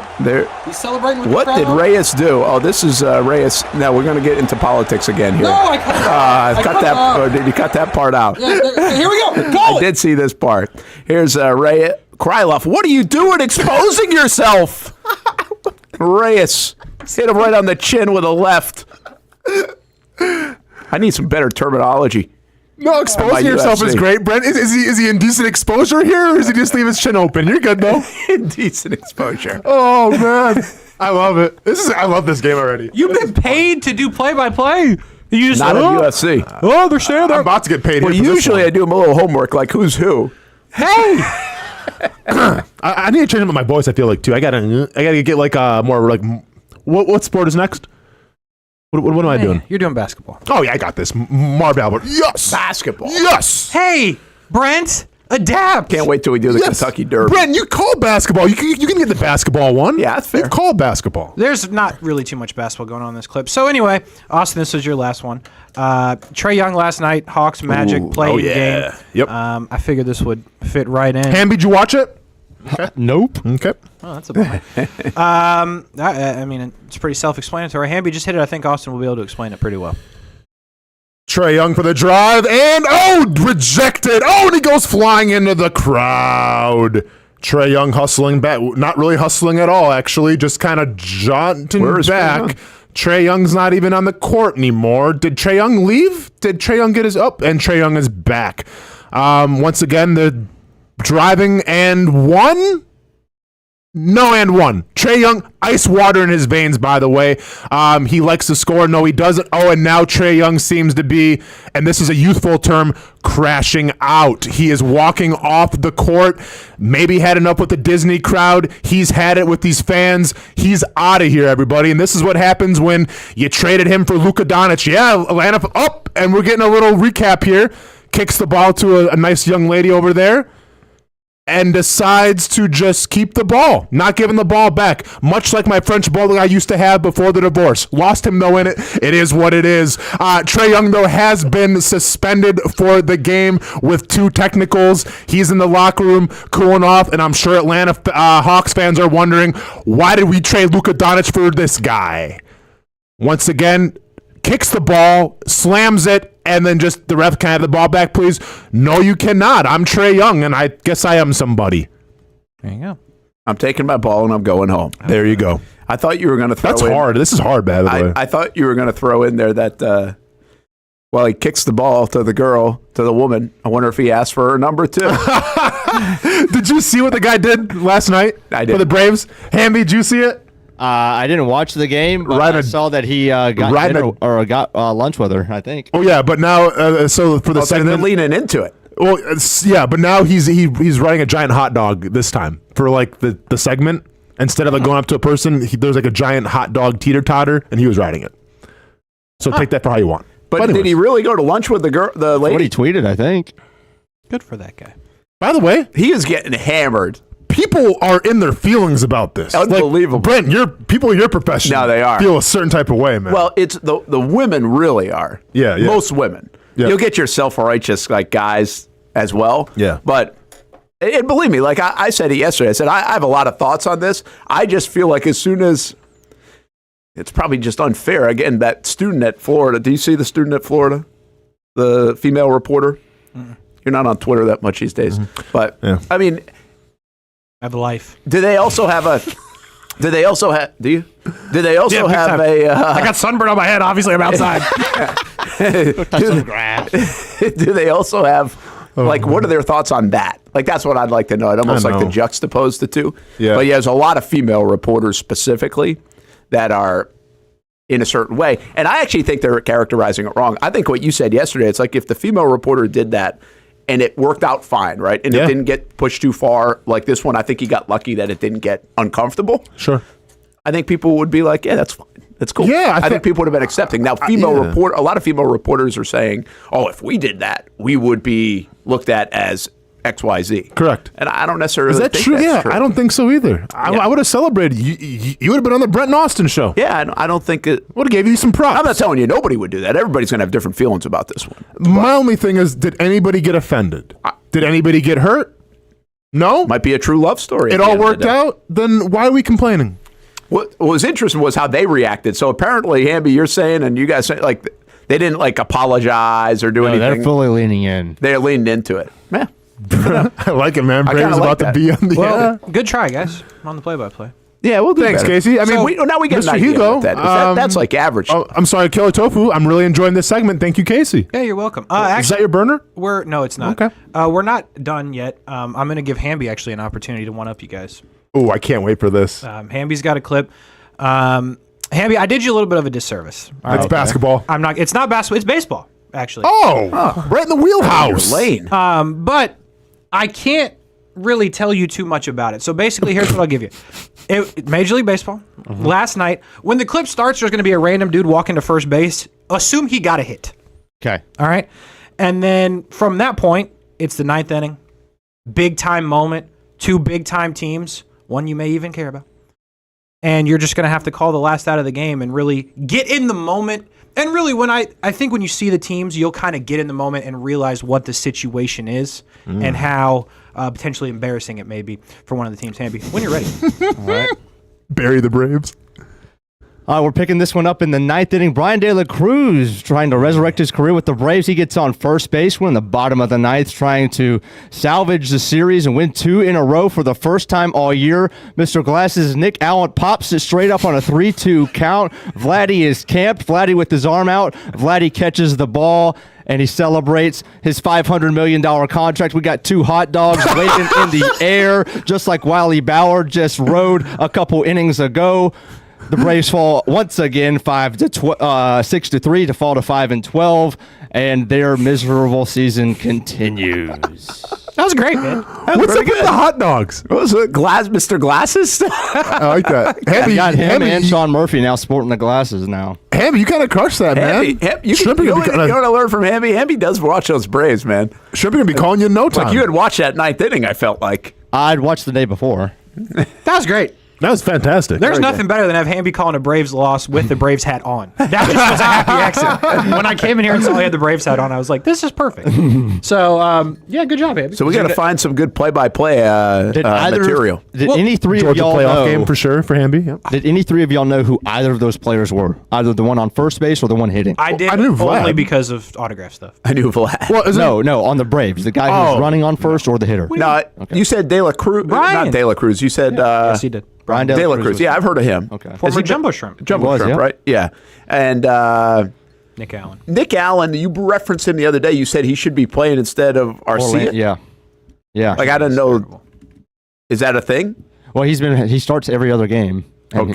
Might as well make him the full-time starter now. Yeah, I don't know who. Is he a prospect or? No, he's been around a couple spots. He was an A's prospect. Okay. I got signed down in Ginners if anyone needs him for a set. That's what the segment's all about. Casey's trying to pawn off his autographs now. That should be the segment. Actually, it's like, hey, do you have this guy? Yeah. Or not? Well, yeah. Hamby, who do you think did better between Austen and Brent? I'll give it to Brent. I think it's Austin. I agree. Really? I thought Brent was terrible. Bro got knocked out. He just sat there. Well, I'm not going to lie. Well, the UCF one, the UFC one was not good. The UFC one didn't do him any favors. Oh, was flabbergasted. He did good with Ovechkin. He did good with Ovechkin, though. But anyway, so the point of this, it's not always going to be layups. Like, I'm out here looking for bass fishing. Oh, nice. Yeah, we'll get some content to you. I'm out here looking for bullfighting. Whatever we can find. And then, again, anytime the Braves lose. Hamby, be ready for Braves losses. That's okay. I'm ready for them all. All right, sounds good. Be ready. There's going to be a lot of them. I'm really hoping the Braves start getting Oh, Hamby, are we off the Braves train now? No, of course not. Okay. Every Wednesday, wear that Braves hat. Okay. It'll be better. Every Wednesday. And if you could start wearing a jersey, that'd be great. Unless they go on a winning streak, then cut all that and give you something else. All right.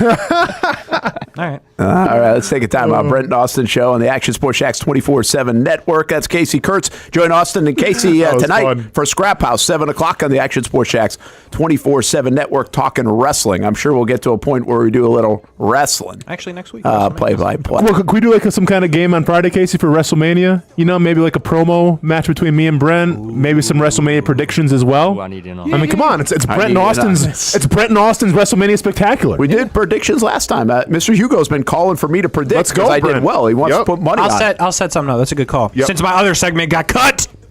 Oh, I'm hot. I'm pretty mad about it too. Oh, but it ain't dude. our fault. Yeah, you haven't been writing letters to prisoners. Yeah, that's a good point, dude. That's commitment. That's commitment. That's commitment. They're going to be sending me letters back like, when can I do the bit? I'm like, ugh. These guys are also committed 7 o'clock tonight on the Action Sports Shacks 24/7 Network to wrestling talk for an hour. When it's time to get a new car for anyone in your family, just remember, nobody but Nimnick, the #1 Buick GMC dealer in Jacksonville. Get the latest price breaks on 2023 and 2024 models or the newest 2025 vehicles in the showroom on Phillips Highway or shop online at NimnickBuickGMC.com 24 hours a day. GMC Sierras, Yukons, and the redesigned Acadias, or get the all-new redesigned line with Buicks. It's nobody but Nimnick, and part of the reason why is this is a first-class buying experience here at Nimnick Buick GMC. You're not just a customer, you're a friend. This is about getting a vehicle that best fits you and getting you on the road, and also helping you and your family down the road. Nimnick has a treating you right guarantee, courtesy respect, fairness. And most Buicks, GMCs, and Jacksonville's only Car Bravo dealer, nobody but Nimnicht. Who has put in the most years and stands behind a better experience? Nobody but Nimnicht. GMC. We are professional grade. The schedules are out for another summer of soccer here in Jacksonville with the Armada men's and women's under-23 squads, starting with the ladies and the home opener on May 24th. 2 weeks later, they're back in Northeast Florida for a June 7th matchup. The season wraps up with a pair of Friday night home matches June 20th and the 27th. As for the boys in blue, they debut against a couple league newcomers on May 9th and 17th respectively, with more home dates on May 31st, June 14th, and June 21st. All those matches are at Edward Waters University, and you can watch them live on the Action Sports Jacks 24/7 network. Those teams are a big focus on Fleet and Footy, covering the big soccer stories each week on the Action Sports Jacks 24/7 network. I'll put one in the back of the net for you. Join us for player profiles, fun interviews, and the very latest on the Fleet and all things footy. That's every Thursday at 2 p.m.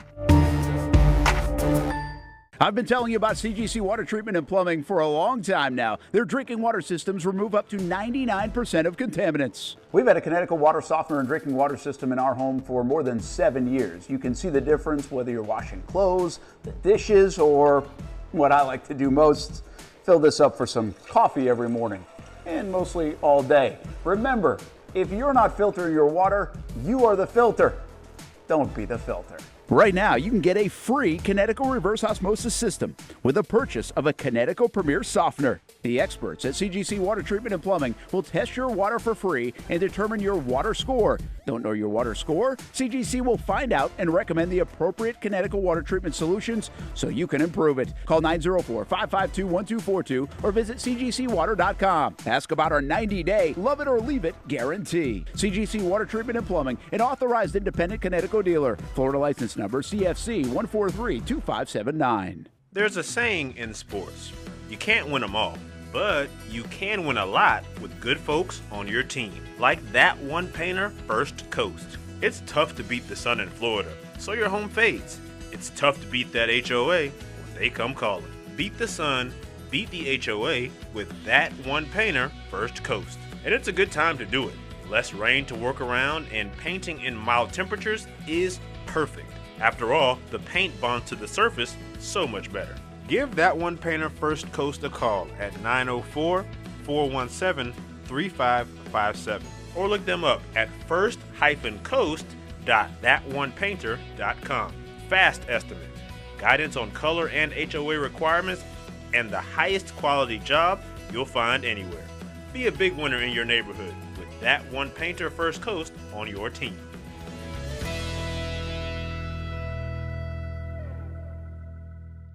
When it comes to trucks, I know exactly what I want. And at Bozard Ford, they make it easy to get exactly that. Let's go make this truck a little more my style. With Bozard Built, I can create my perfect truck right here. Lift kit? Check. Premium wheels? You bet. Advanced lighting package? Oh yeah. The Bozard team works their magic.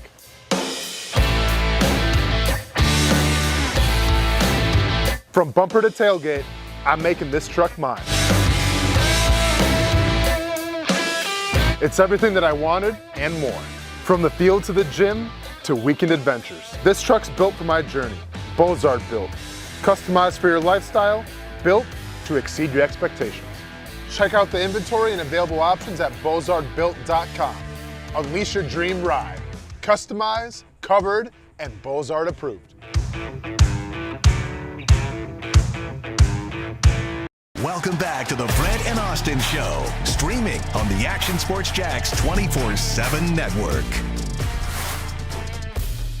There's Jalen Ramsey, and so, it came out yesterday. I was a little surprised how transparent these guys were about this. So Greer talked yesterday, much like the Jags had their pre-draft thing. Greer, this GM down in Miami, and basically said, yeah, we're trading him. Isn't that kind of weird to say we're trading him, and you don't really have a trade? So you give up some leverage, don't you? I would say so, yeah. Because, I guess knowing him. Stop me, I'm all the way up. Yep. Yep. Gonna take a sip. So, I think with Jalen Ramsey, like, listen, if the GM comes out and says, yeah, we love him, like, we still want him here, and Jalen Ramsey starts to go, well, that's not true, like, you probably have a bigger problem in your hands. So I think with Jalen Ramsey's case, it's better to be transparent with what's happening. Yeah, I get, and maybe it's going to be a third round, a fourth round, a fifth, whatever. Yeah, so you know what it is because you know you're taking on the money. Sure. So like, there's not really like, hey, I can get 2 second rounds or whatever. That part's pretty interesting. How about the other thing? Safety for Jalen Ramsey. Have you seen that floating around? I have. That people want. I don't remember Ramsey saying this, but did he one time say that I'll play safety later in my career? I think I saw that floating around a little bit. But could he play safety? And does that change his value? It depends if he's going to be in a division that plays the Baltimore Ravens every year. I feel like you'd make a business decision with Derrick Henry. We've seen that before. Yeah. Yeah, that's a good call. Like, I don't know. He's not like I think he's a good tackler at times, but you got to be willing tackler all the time. I think safeties. I feel like safeties are wired different, man. All the safeties I knew in the league, like, dude, you can't blink. Like, you just come downhill, you lower your head, and you deliver punishment. Yeah, I don't think safety's in the works for Jalen Ramsey. Hamby, what do you think? Where did we leave off yesterday? Ramsey, Jacksonville, some capacity. I'd be in. Would you be in? I would. I'll tell you what. I had some people who respond are like, "No way, that guy, get him out of my locker room."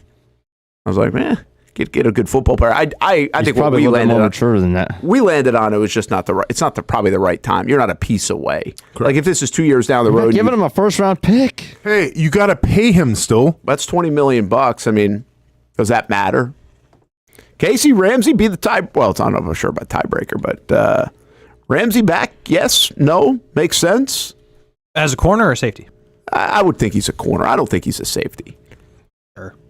Why not? He's good at football, right? He's good at football. Do the Jags have many of those? I mean, it's serious. Well, I think they have more of them than they've had. I just don't know if like at corner. At corner. No, they got somebody that's better than him? No, they wouldn't have anybody better. They got cap room? Mm-hmm. They do have that. I don't know how much like cap room they have. Do they want to expend it all there at $20 million a pop? You know, I don't know if they're positioned that way. Mm-hmm. But speaking of that kind of thought process, let's get to Daniel Griffiths' article today on actionsportsjacks.com. And this one's pretty interesting, guys. He actually measured snap count for the league and for the Jags and where they fit. And so, like, Minnesota's losing the most snap percentage of anybody else in the league this year. Okay. And a lot of that's because Sam Darnold will be gone. Sure. Right, from the quarterback standpoint. Sorry, Casey. It's a bummer. The Jags are not losing as much as the rest of the league. And here's that's a busy graphic. So, I'll get you. Let me dive into it how I like a little bit more. Total snap percentage, 26.4%. The Dolphins, 24.5%. That's even before Ramsey goes away. So they're remaking themselves. Okay.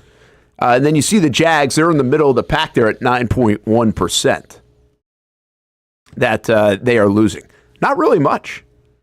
But I want you to take a closer look at the Jags. Offensively, they lose 15% of the snaps. Well, who would that be? Morse, Sheriff, Kirk, Ingram. And, of course, some of those guys didn't play a lot of the year because of injury. Defensively, they're only losing 3.8% of the snaps. They have not really remade this defense, at least not yet. Yeah. And almost like, does that say, hey, we're going to put more emphasis on the draft offensively? How do you get a minus? I don't know that. Exactly. I was just going to ask that exact same question. Well, yeah, that's a good question. I don't know. How do you get a minus? Like hurt players coming back? That's what I was thinking. Maybe was that factor in? I could have asked Daniel that. I didn't think that was going to be the question, but I should have thought about it. Negative 20%? If you're bad at football, do you get negative? Like, it'd be better if you weren't here? Serious. Yeah, I don't... Yeah, I don't know why. Okay, on defense. Yeah. They didn't. Who did they lose on defense? Cisco, right? Basically, Cisco. A little bit of Darby. Not a whole lot. Little Darby, yeah. Well, Darby did play a lot last year. Good amount, yeah. So him and Darby. How's that only 4%? I don't get math. Yeah. Doesn't matter. Mm-hmm. Well, again, Darby was benched the last few games. Wasn't always in there anyway. Cisco was benched at times, too. All right. Cisco missed the game at least. So. Yeah, I guess. But it's not really. It factors in, by the way, who you added in free agency as well, is what Daniel Griffith says. He's listening. Well, so, okay. Well, yeah, so I guess that's where you get the negatives. Sure. It's wild how like you have a team like the Lions who essentially, and keep in mind how many injuries they had last year, but they're going to run it back. The Commanders, I assume, are going to run it back. Like you have quality teams that aren't losing a lot of pieces. The Texans, does that make you nervous a little bit? They're running it back. They are running it back a lot, yeah. So I get this. There's a lot to kind of think about in this one. The Jags, I think, what Daniel brings up in his article today, does this mean that they'll go more offense?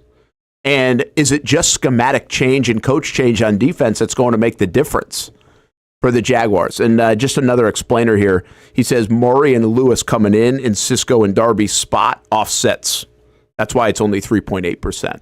So their free agents they added, the amount of snaps they played last year, get attributed to the Jags. You know what I'm saying?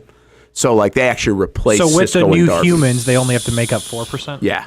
I got you. Yeah. Okay, so that's why the Patriots are like in the negatives because they got a lot more like solid players that came in free agency. That played more than the guys that they had. That's right. So they just added players from other teams. Yes.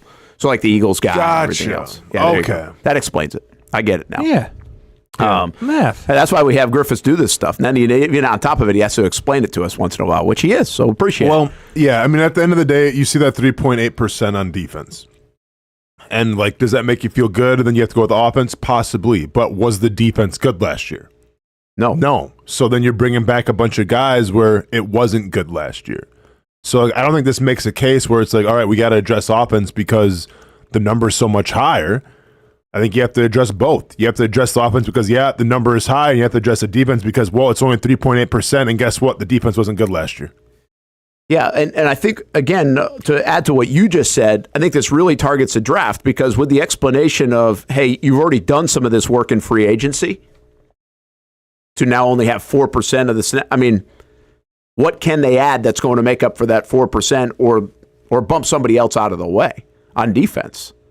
And that's where I go with Mason Graham all the time. I mean, is Mason Graham going to play enough to even help you in that facet? Offense is obviously where they need a little bit more help. I guess simplify it that way. They need more help on offense. But that defensive scheme better work. Whoa.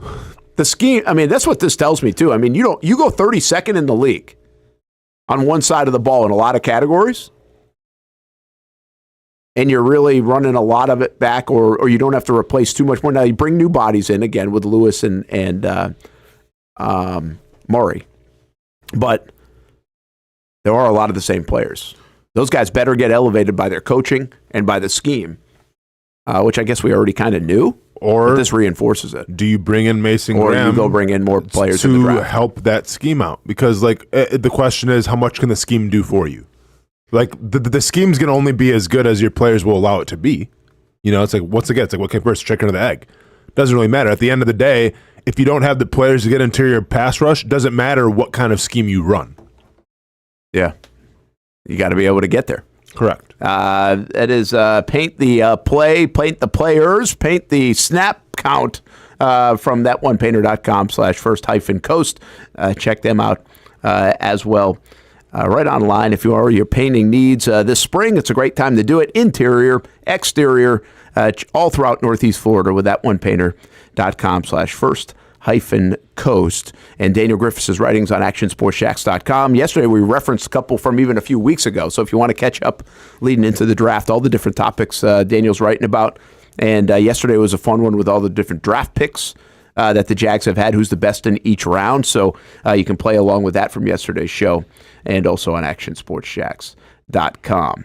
Hey, NBA play-in stuff. Mm-hmm. Oh, here. 2 minutes left. Get to that. It is one of the biggest sports in the country, Hamby. I hate to tell you. But you can keep snoring, though. It's cool. All right, cool, because I'll be watching this tonight. Yes. Oh! No play-by-play for me tomorrow because we're getting back into the win call and Spencer Strider's back on the bump. He might be right. Team's in last place in division. Cool. He might be right. Good win for the Magic, though. Yep, fantastic win for the Magic. Yeah, good big win for the We already Warriors. talked ball. Huh? Young quit. What? Yeah, big win for the Warriors. It kind of reaffirms that Jimmy Butler is that dude in the playoffs. And I get they're the 7th seed. They're playing in a play-in game, but I would not sleep on the Warriors here. Like, they have the makings, I think, to make a deep run. Yeah, that the West is pretty wild because I just don't think there's a lot of belief in the Thunder. No, being able not to at get all. thit, which is just wild compared to what they've been able to do in the regular season. Until they prove otherwise, that's their moniker, that's their brand. Hey, let's go fishing tomorrow. Send us your catches if you have any. You've been out on the water. We'll have that tomorrow coming up, and whatever else Casey Kurtz brings us and surprises us with. Can't wait. Not illegally. Don't look up anything foul on your computer, by the way, because you'd be caught in 4K, bro. Look at that! I can almost read that.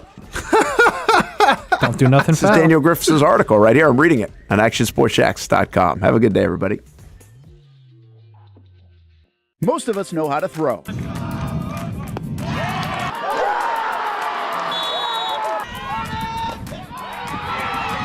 But you need to know what to throw. I'm not talking about footballs, baseballs, softballs. We're talking about those items you need to recycle. Republic Services explains it easy. Recycling simplified. 1.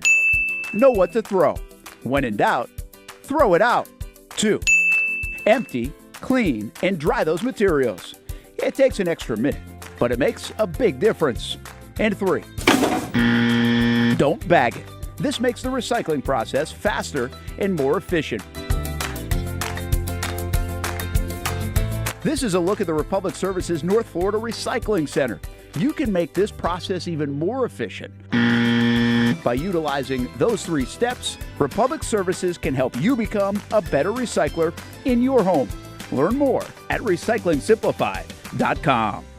For the game day hustle and every day in between, juggling my show Jag Social to going under the Friday night lights and a social life, it's a daily tournament. But this ride, MVP status. The all-new 2024 Lincoln Nautilus isn't just my car, it's my personal locker room, office on the go, and VIP lounge on wheels. Let's talk tech.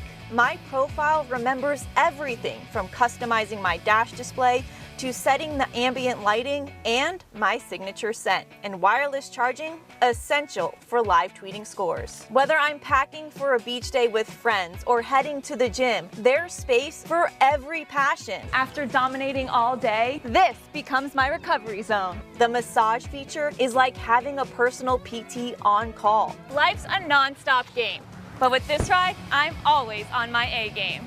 The 2024 Lincoln Nautilus. Drive your passion.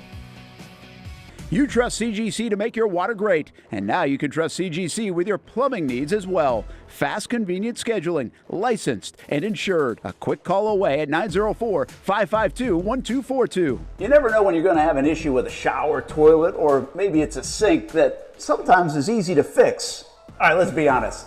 I'm not fixing anything. I'm totally staging this because when I have a plumbing problem, I call CGC Water Treatment and Plumbing. Trained professionals, transparent pricing, customer satisfaction. Small problem or even a bigger issue. Save 10% off any water heater plus no trip charge. The experts with 25 years of experience at CGC Water Treatment and Plumbing can do it all. Call 904-552-1242 or visit cgcwater.com. For a limited time, CGC is waiving the trip charge on all related plumbing calls. CGC Water Treatment and Plumbing, an authorized independent Connecticut dealer. Florida license number CFC 14325.